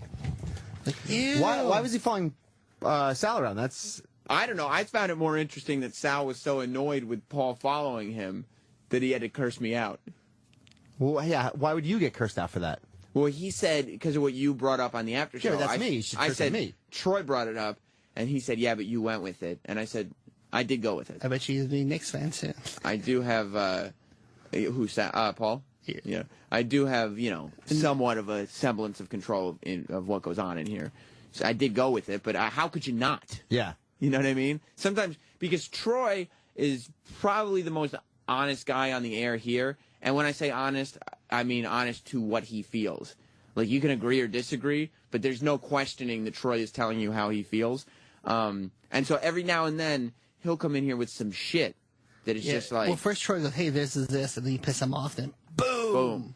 Yeah, because I don't feel like I really take shots at people just out of the blue. I don't think so, but the difference is people aren't used to how open and direct you are when you do get there.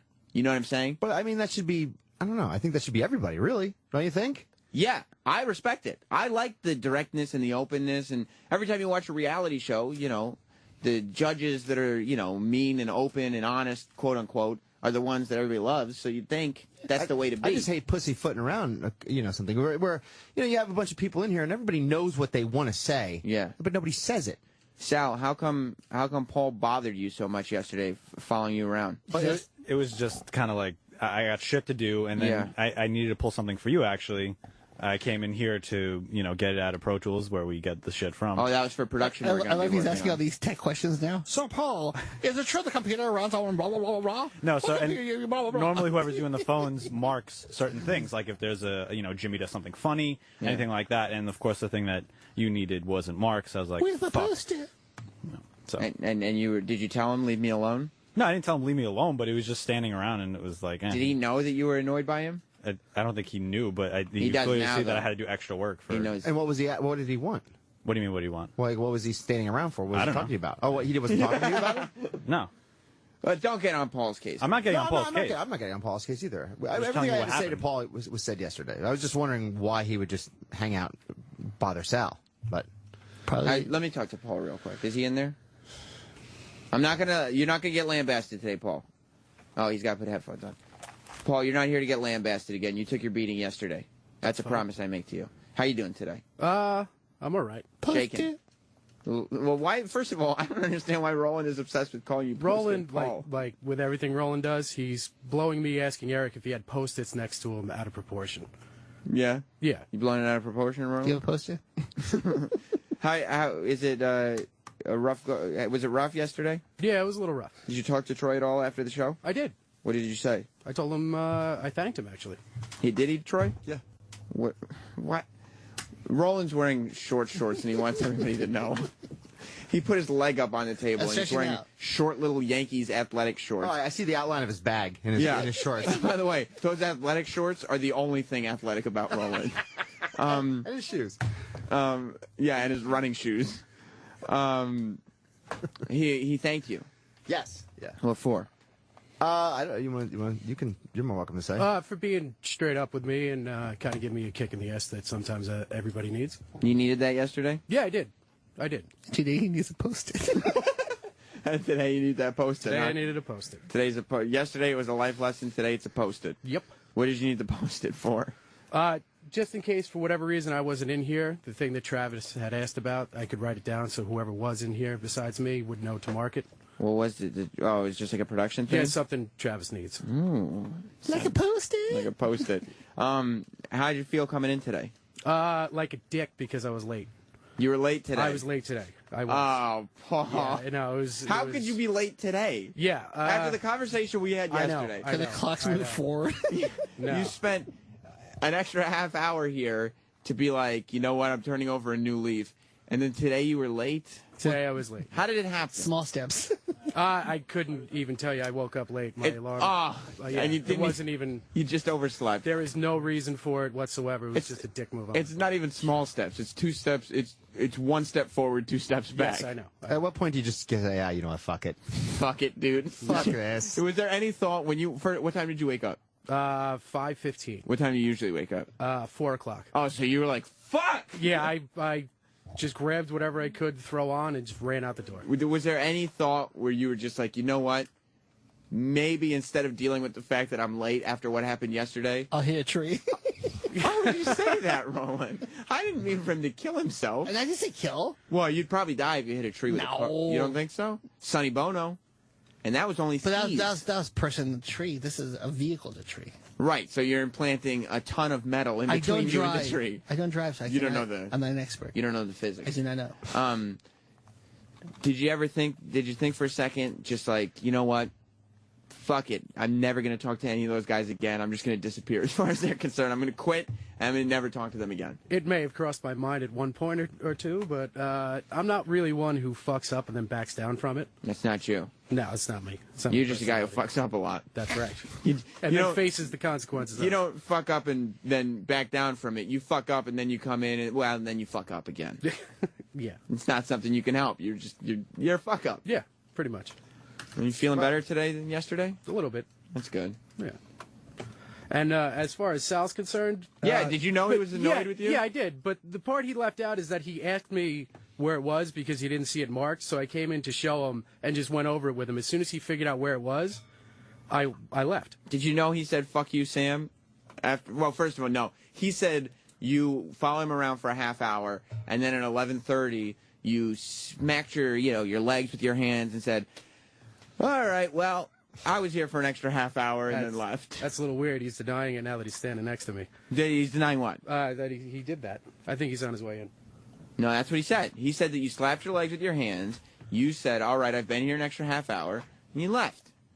Paul didn't say, I've been here an extra half hour and then went home. No, he absolutely did. All right, that's what you told the me. whole knee slap thing was, that was irrelevant. Well, how else does somebody express themselves? I don't know. Paul came in and was like, well, maybe if they stayed here for an extra half hour, I'm going to get going. I was like... He didn't do this? He didn't go like, well... That's an utter exaggeration. I doubt that. I doubt that. I saw him do it once. I doubt that. Yeah, I saw him do it once. Everybody does that. That's what you do when you're like, well... Time to go. And you slap your legs like that. Don't try... Paul, I think you probably slapped your legs. May have happened. I don't remember. That's what I'm saying. Okay. Or sometimes he slaps the armchair. Well, it's gotta Something go. like that. Well, time to go.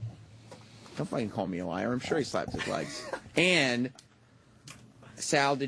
Paul, did you know Sal was like to the point where he was going to be like, fuck you, Sam. You made this idiot hang out with me all day. That's the implication, not the quote. Yeah, I figured You did, Sal was okay. fucking getting annoyed. Okay. And what did he want? Like, why was he hanging out? I don't know. I was waiting for Eric. He didn't talk to you about anything? Well, TikTok. No, I guess it's just Tech Talk. It's just highly coincidental that you had the blow up, and then he wanted to stay extra.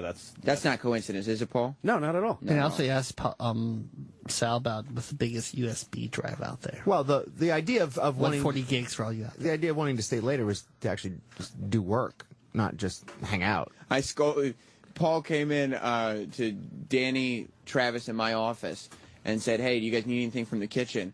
And I started yelling at him. Oh, you and I mean the told face on him, the floor? I told him, Paul, we talked about this on the air. You shouldn't be asking if we want anything from the kitchen. You should be looking at what's in front of us and realizing what we need and filling that void yourself without asking. He didn't get me anything from the kitchen, needless to say. Are you going to do the extra half hour today? Or are you going to... I'm going to be here later than that. How to make up for the lateness? Well, that and because I have something I'm working on now. What are you working Let's on? go take a dump. Just building some stuff for the 6 o'clock hour. What is it? Just What's the 6 o'clock hour? It's a show. no. The 5 o'clock like hour. The filler Oh, the stuff. beginning. Yeah, the yeah. beginning. And what's that? Shortening up war stuff bits or something? Stuff like that. Yeah. Production? Yeah, production stuff like that. All these vagaries, they drive me crazy. It's like I don't know what's going on around here. You know what I mean? I don't know if Paul even knows what's going on. He's not sure about it. No, He doesn't know the what he's specifics. doing either. Eric was just like, I'll have you do some stuff for the 6 o'clock hour. And Paul was like, all right. No, you're it was- doing some stuff Stuff. for the 6 o'clock hour. 5 o'clock. Put me to work. 2. Yeah. With Isn't the it- post-its. And then just now is when he was questioning it. And I said, "Isn't 6 o'clock hour the first hour of the show?" And he went, "Oh fuck yeah, shit, yeah it is." I guess I should have thought about that. I didn't know that. I didn't realize. Just kidding, Paul. No, you're not. No, I'm not. Not at all. I was kidding. That time I wasn't. So, do we have Roland's song? Or a piece of it or anything? Ask Eric. I think he's working on it over there. Unless he's just getting in position to blow you. He's down on his knees. He's going to have it in 1 minute. Why don't you throw that mic on him? I'm excited to hear Roland's song. Yeah. I mean, if you only have a piece of it. I've got three little mini songs right now. I'm just loading them into the system so we can play it. Okay. So just give me a minute. Okay. Phil, I know you recorded me. Well, you have to realize that when you are in a studio. Yes, sir. You pick up a guitar. Yep, that's me. And you start singing. Yep. Literally with 2 microphones that are plugged in next to you. Oh, they're plugged in? We don't unplug the mics during the commercials. That's not generally an industry. I mean, Troy, you've been in more studios than me. Well, that I just bring the guest in. I don't know about these in record shit. studios, like when they're recording albums. Yeah. Once somebody's like between songs, do they unplug the microphone? No, they wouldn't. But, right? See, I just bring the guest in. I don't know about all the technical shit. Well, now you do. You see this wire? Yeah, I do. Watch this. See how it's right there. Without this wire, nobody would hear my voice, which people may prefer. I don't know, but. That's how you know it's plugged in. Oh, I didn't know that. I thought those never worked. I'm surprised Roland didn't make a bribe to not have this played. Any kind of bribe? Or you just fuck it. Just fuck play it this time. Just play it. Roland still hasn't been barbecuing a hand job. I know. The will. barbecue before Bruce didn't count? No, because I paid for mine. Oh, all right. So that doesn't count. I heard that your chick, I don't know if she's your girlfriend, I don't know what your relationship is, and I don't want to overstep my bounds. Yeah, girlfriend, but go ahead. I heard the lady in your life met Roland. Yeah? What did she think of him? Oh, she loves him. Yesterday, I can't remember who, there were some girls in the office, and I pointed out that Roland's shirt was riding up on him as he sat down. Yeah. And you could see that his Hanes briefs were on inside out. It was dark in my apartment. His tighty whities, because Roland wears briefs, and his tighty whities that he was wearing, they're always, by the way, frequently are stretched out and have holes in them. Yeah. In the waistband. You can see them because his shirt rides up when he sits down. Hanes was written on the waistband backwards, making it clear that he had put his tighty whities on inside out. I said it was dark in my apartment, and I get dressed in the dark, teeth. Well, luckily, my girl had a chance to see Roland in his full glory. She really saw the Bruce thing. Yeah, he was in rare form. Yeah. So it was quite a spectacle. I was pumped. Yeah. And then this guy, Club Soda Kenny, yesterday, the past 2 days on the after the after show, he texted me all day saying that, hey, Sam, you and Troy are starting a gossip show, blah, blah, blah, blah, blah. Yeah, he kept saying it to me today. I wasn't in the mood to deal with it. Well, what Kenny needs to realize is he's the biggest gossip of anybody, and he makes shit up and tells everyone. I know. He loves the gossip. Loves it. Loves it. Can't get enough of it. My dad also emailed me, but that was more based on the country music conversation we were having. Yeah. And he was saying, you got to get in further with that because he doesn't like, because I told you I was raised on country music, and he didn't want country music as a whole to be bashed. And he actually made some good points.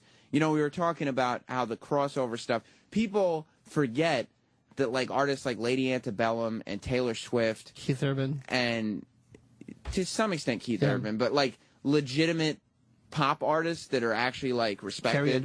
Carrie Underwood.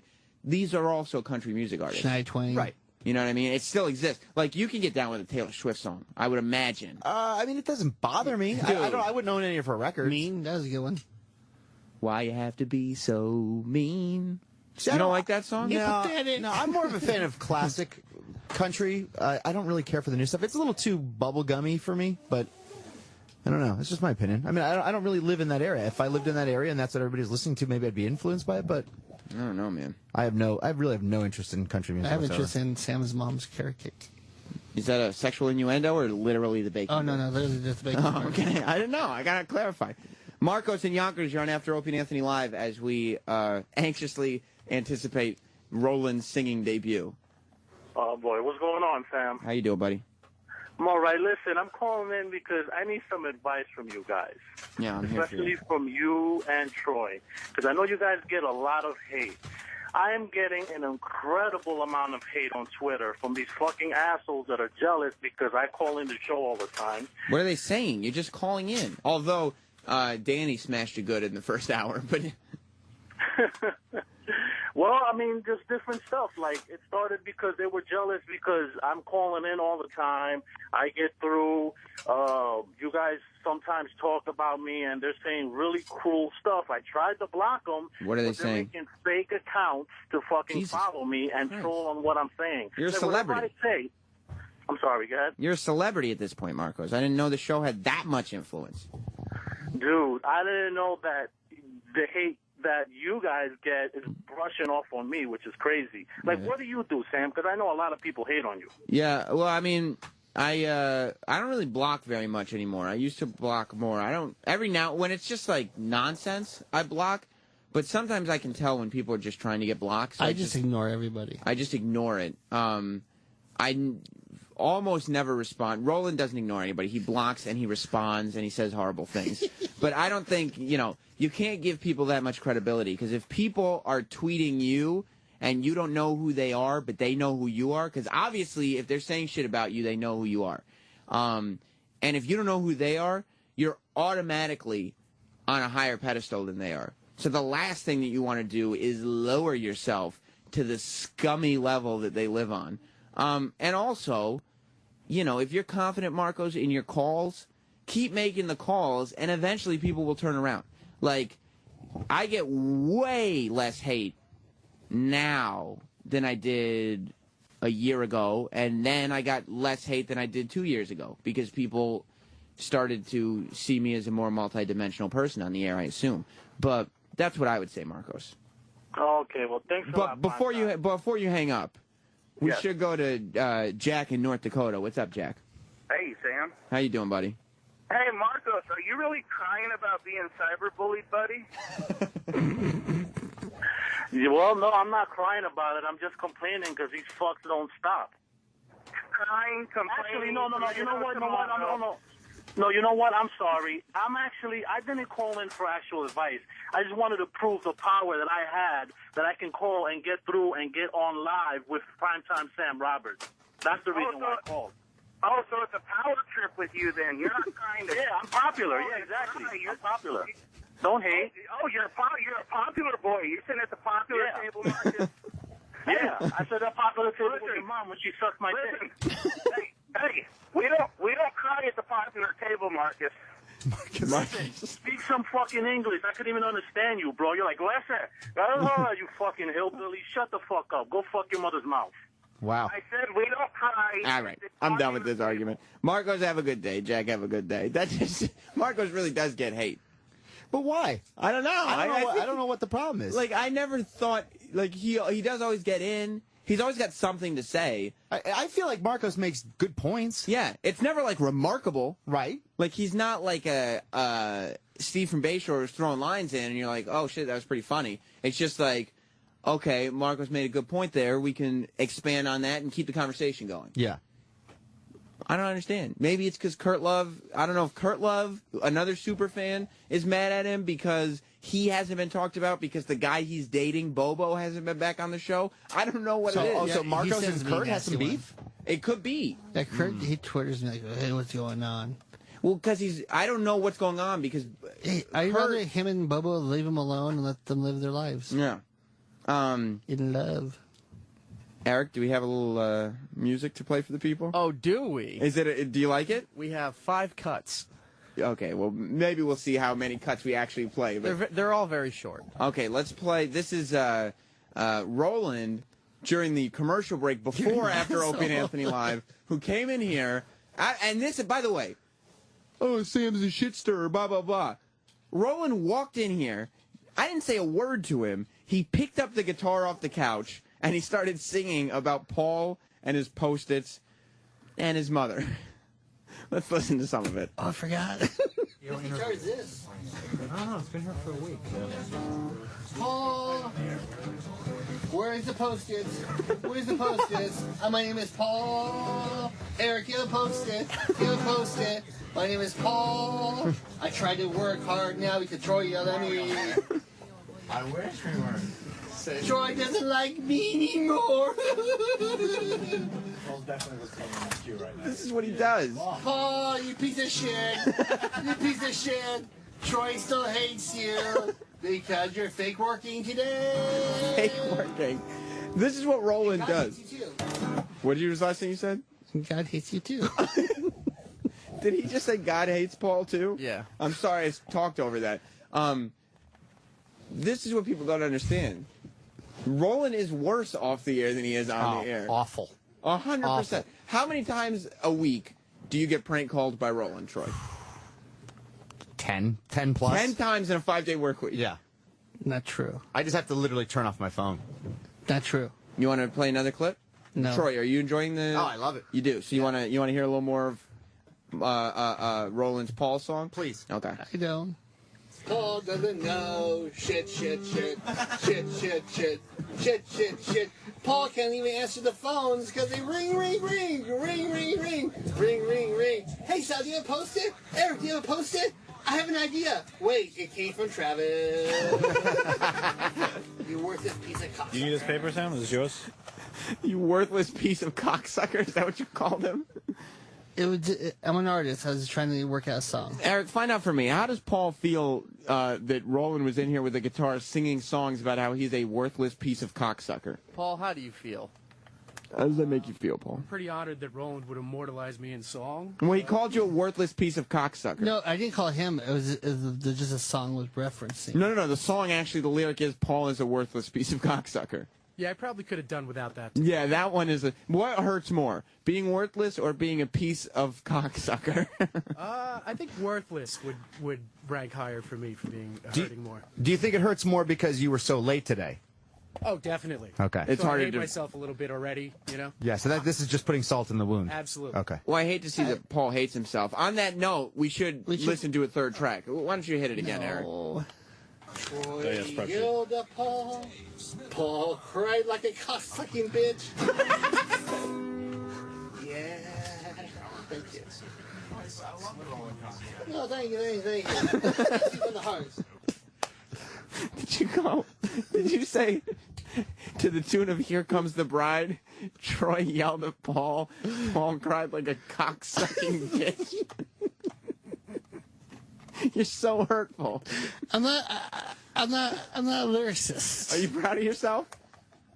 No, You are, aren't you? No, because I didn't know you recorded it. Troy, is Roland proud of himself? Oh, yeah. Yeah, he loves I mean, it. he's a little embarrassed, but he knows that. He thinks he's funny, and he's like... No. But he loves doing this off the air. Yeah. He hates it when all the ears are open. His best material is when it's just you and him. Yeah. He hates it when everybody's ears are I open. do. That's why I did it for you guys. Like, That's the difference between me and Roland. I upset a lot of people, but ears are always open. Yeah, it doesn't matter. You'll take it on the air, off the air, whatever. I say the same things. You've seen me around different people. Yeah. I just don't. Like Roland prefers to make a Off couple the air. jokes off the air, privately. Bust And the on that balls. note, why don't we hear the fourth track? Why don't we hear the fourth track of Roland and Paul, the song? My name is Paul. Rock it out. I wear bandanas like look mysterious. Do you post it? You have a post it. Troy yelled at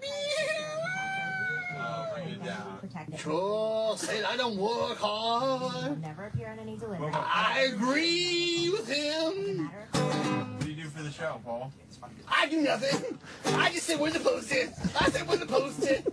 Hey, I got an idea. Yeah. Wait, that's your idea, Sam. But I got post-it. I wrote it down. Now it's my idea. Because I'm Paul. Look at my bandana. I'm badass.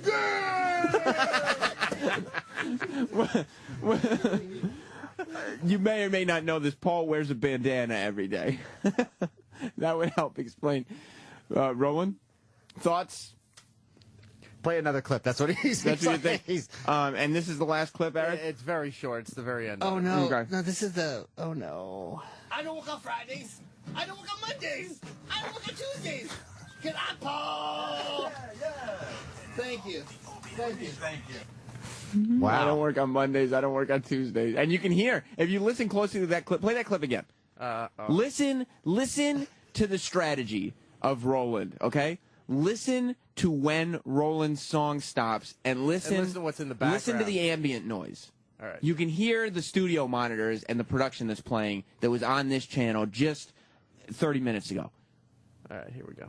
I don't work on Fridays. I don't work on Mondays. I don't work on Tuesdays. Because I'm Paul. Yeah. Thank you. Thank you. Thank you. What'd you hear, Troy? Like right before the microphones get cracked to come live on the air. The intro for the after show was halfway over, and he put the guitar down and walked over to the table. He said, "You deserve this, Roland. You piece of cocksucker." I apologize to Paul. I think one day, though, Roland's kind of becoming at the verge of where he's just going to snap. I have this feeling.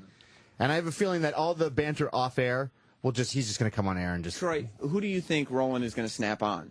That's a good question. Whoever pops the pin, whoever has the pin. Can I tell you who I think Roland is going to snap on? Who? Me. No, I think there's some people ahead of you. No, this is what's going to happen. Roland is going to be pissed off by everyone else. He's going to take it all in. Because Roland and me play fight all day. Right. We just start yelling at each other all day. So he's comfortable yelling at me, and he's comfortable being real with me. Yeah, but he won't go to weird places with you. But here's what'll happen. He'll get mad at because there aren't weird places to go with me. I'm very open about everything. Right. He will be mad about something you said. And he'll be mad about something Eric said. He'll be mad about something Danny said. And he'll keep it all in because he doesn't want to get into it. And then I'll just be like, shut the fuck up, Roland. And that's it. That's the snap. Yeah. He'll snap at me, but all the venom that he has towards everybody else will start to spew. Like a geyser. Yeah, I agree with that. He definitely does. He has misdirected anger. Something that I'll say that will be meaningless, Right. that will have nothing behind it, will be the thing that pushes Roland over the top. Yeah. Yeah, he has a lot of anger towards a lot of people, but he will not vent his true anger. Unless push comes to shove, because he's done it before. You don't have a quick clip of Roland angry, do you? If you don't, I mean, we've done a lot of it. We just played Roland. Let me look. Don't worry about it, because I want to play some other Big stuff, fan too. of underwear. You son of a bitch. Yeah, really? Yeah. Blue Bull. Blue Bull. That's what's on my shirt. You have Yankees shorts on that don't cover your knees. I think Roland I has have Yankees fever. I think Roland has a big penis. You do, Troy. I do. This is interesting, Troy. You bring this up out of nowhere.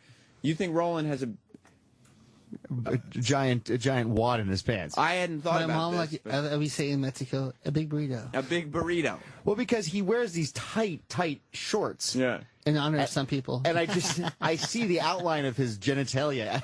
It's so tight. Who you wear the tight shorts in honor of? Look at him. He's gonna pop. He can't breathe. I don't know who he wears tight shorts in honor of.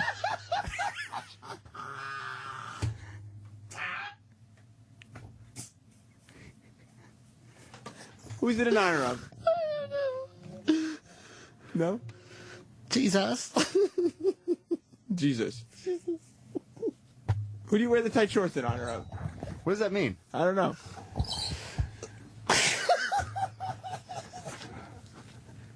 What does it mean? I don't know what he's laughing at. What does the person who wears tight shorts that this is in honor of? Does he work here?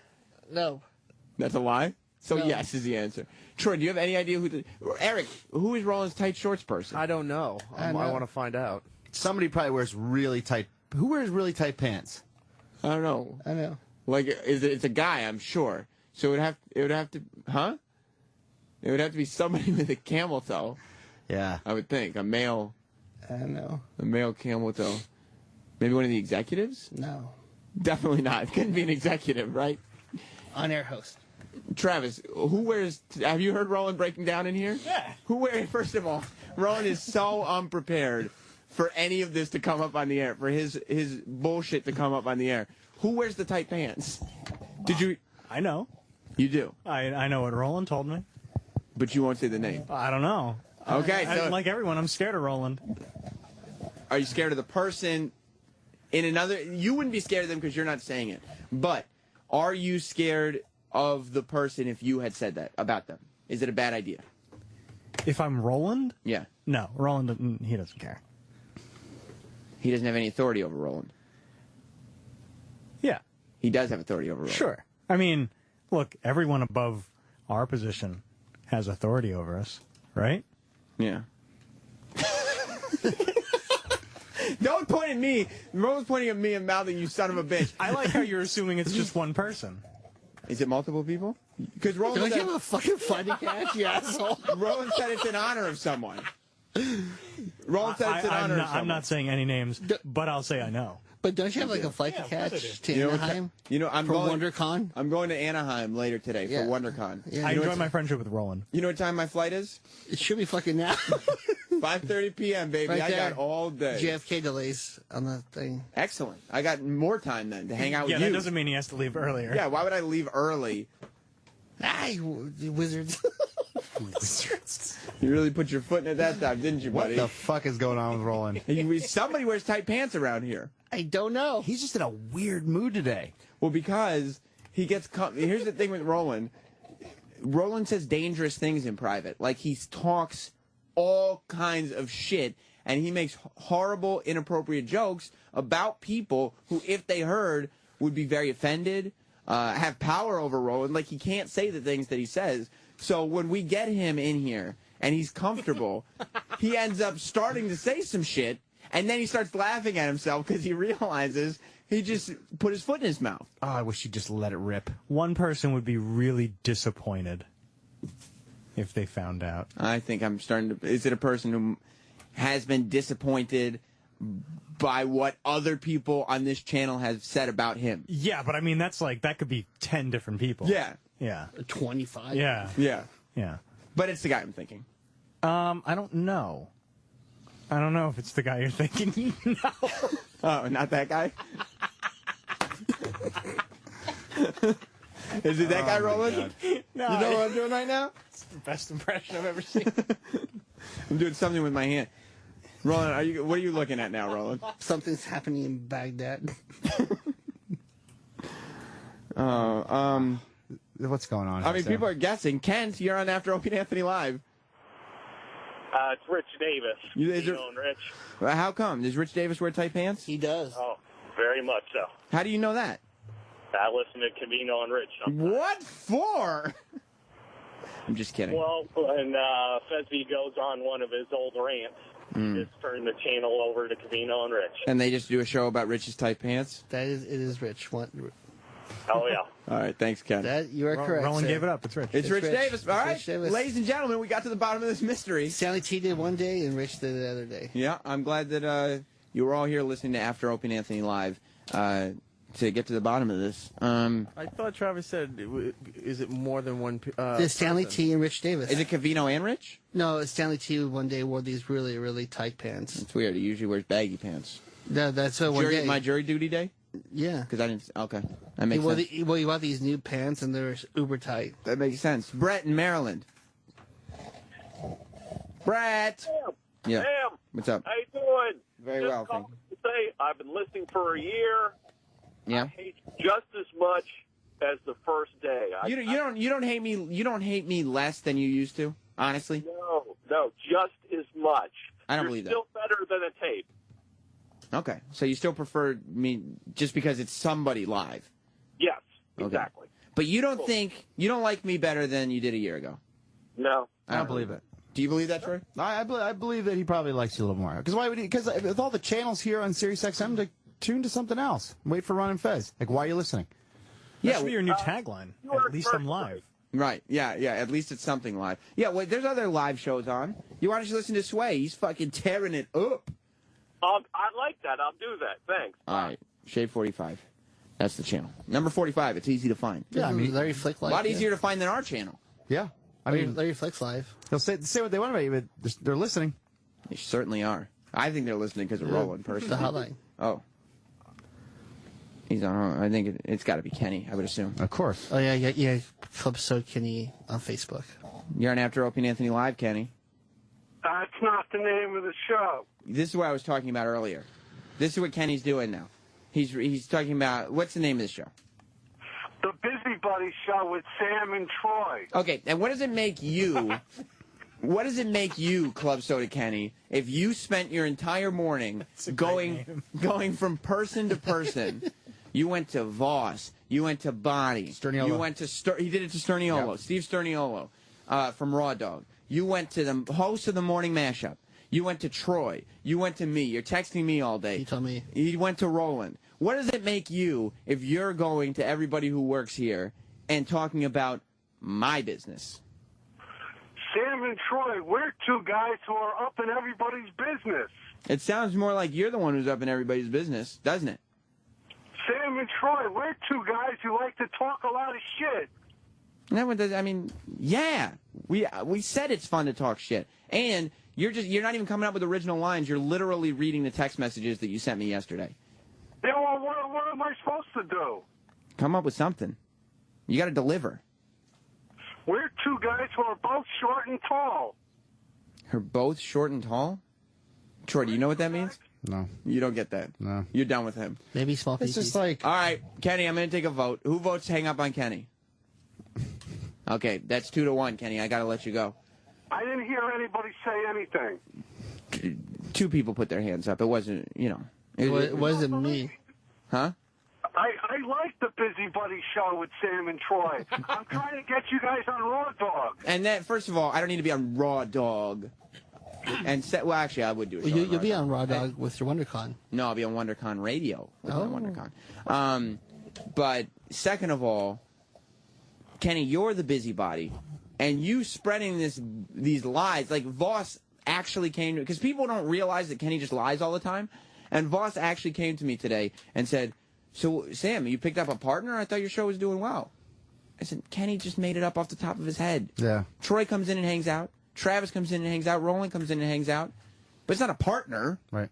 Because it's not like it's after Opie and Anthony Live. You don't need a partner for this show. Is that it, Kenny? The Busybody show is very popular. Well, thank you so much. I do appreciate your support. Yeah, and I don't lie. Yes, you do. Did you wear a hat yesterday? Yeah. Okay, so I told the truth. Goodbye, Kenny. All right, goodbye, Busybodies. Hang up on him. You see what we have to deal with here? Roland is over here talking shit off the air and then going crazy when he comes on the air. Kenny is making up bullshit and reading it off to everybody. And Roland's always surprised when it comes up on the air. Yeah, you talk crazy shit. I didn't think you were going to say that. You talk the craziest shit. You don't think that when I'm sitting back there laughing my balls off at the shit that you're saying, you don't think that I'm going to eventually talk about it on the air? No, I trust you. You trust Sam? Listen, I just told Troy, there's not a lot. If you get to know me off the air, it's not an interesting thing because you know it all already. I know. That's what I'm used to when he smashed Sterniola's banana. Well, yeah, he did yesterday. And, all right. Roland, Steve Sterniola, who works on Raw Dog. On air. Yeah, he's on the air. Oh, yeah. What do you mean by that? He's on air talent. Is he? Yes, sir. How do you know? I thought he was just a producer. No, sir. How did you find that out? The company email. The newsletter? Yeah, it said Troy's the producer. Mhm. All the new titles. And what did it say about Steve Sterniolo?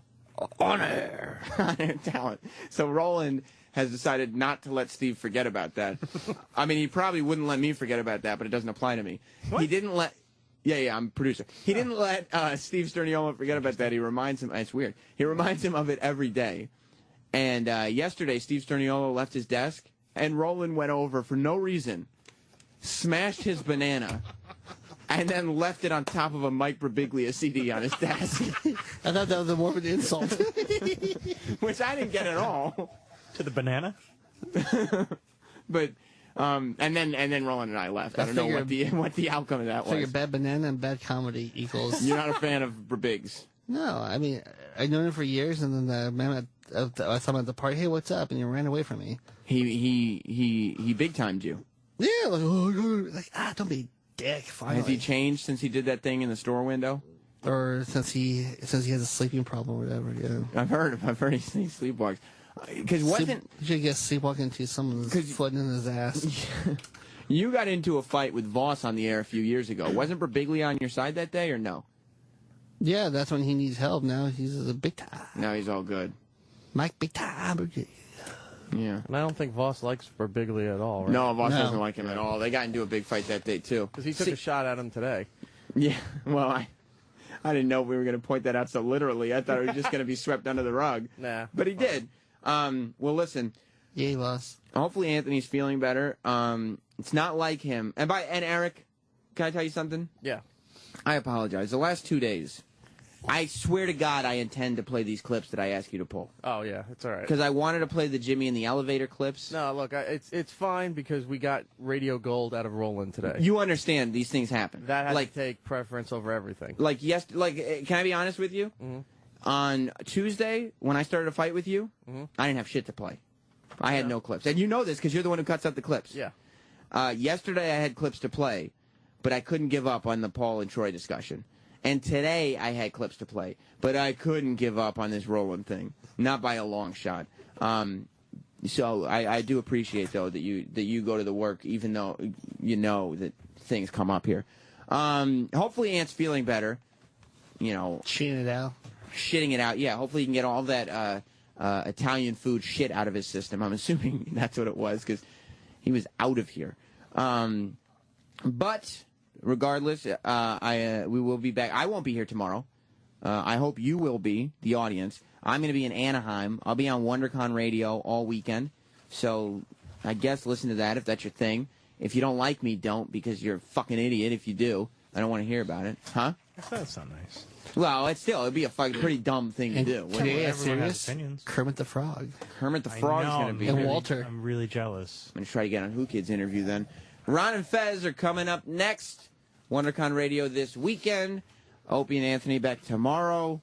Goodbye, everybody. Opie and Anthony show is now over. For real this time.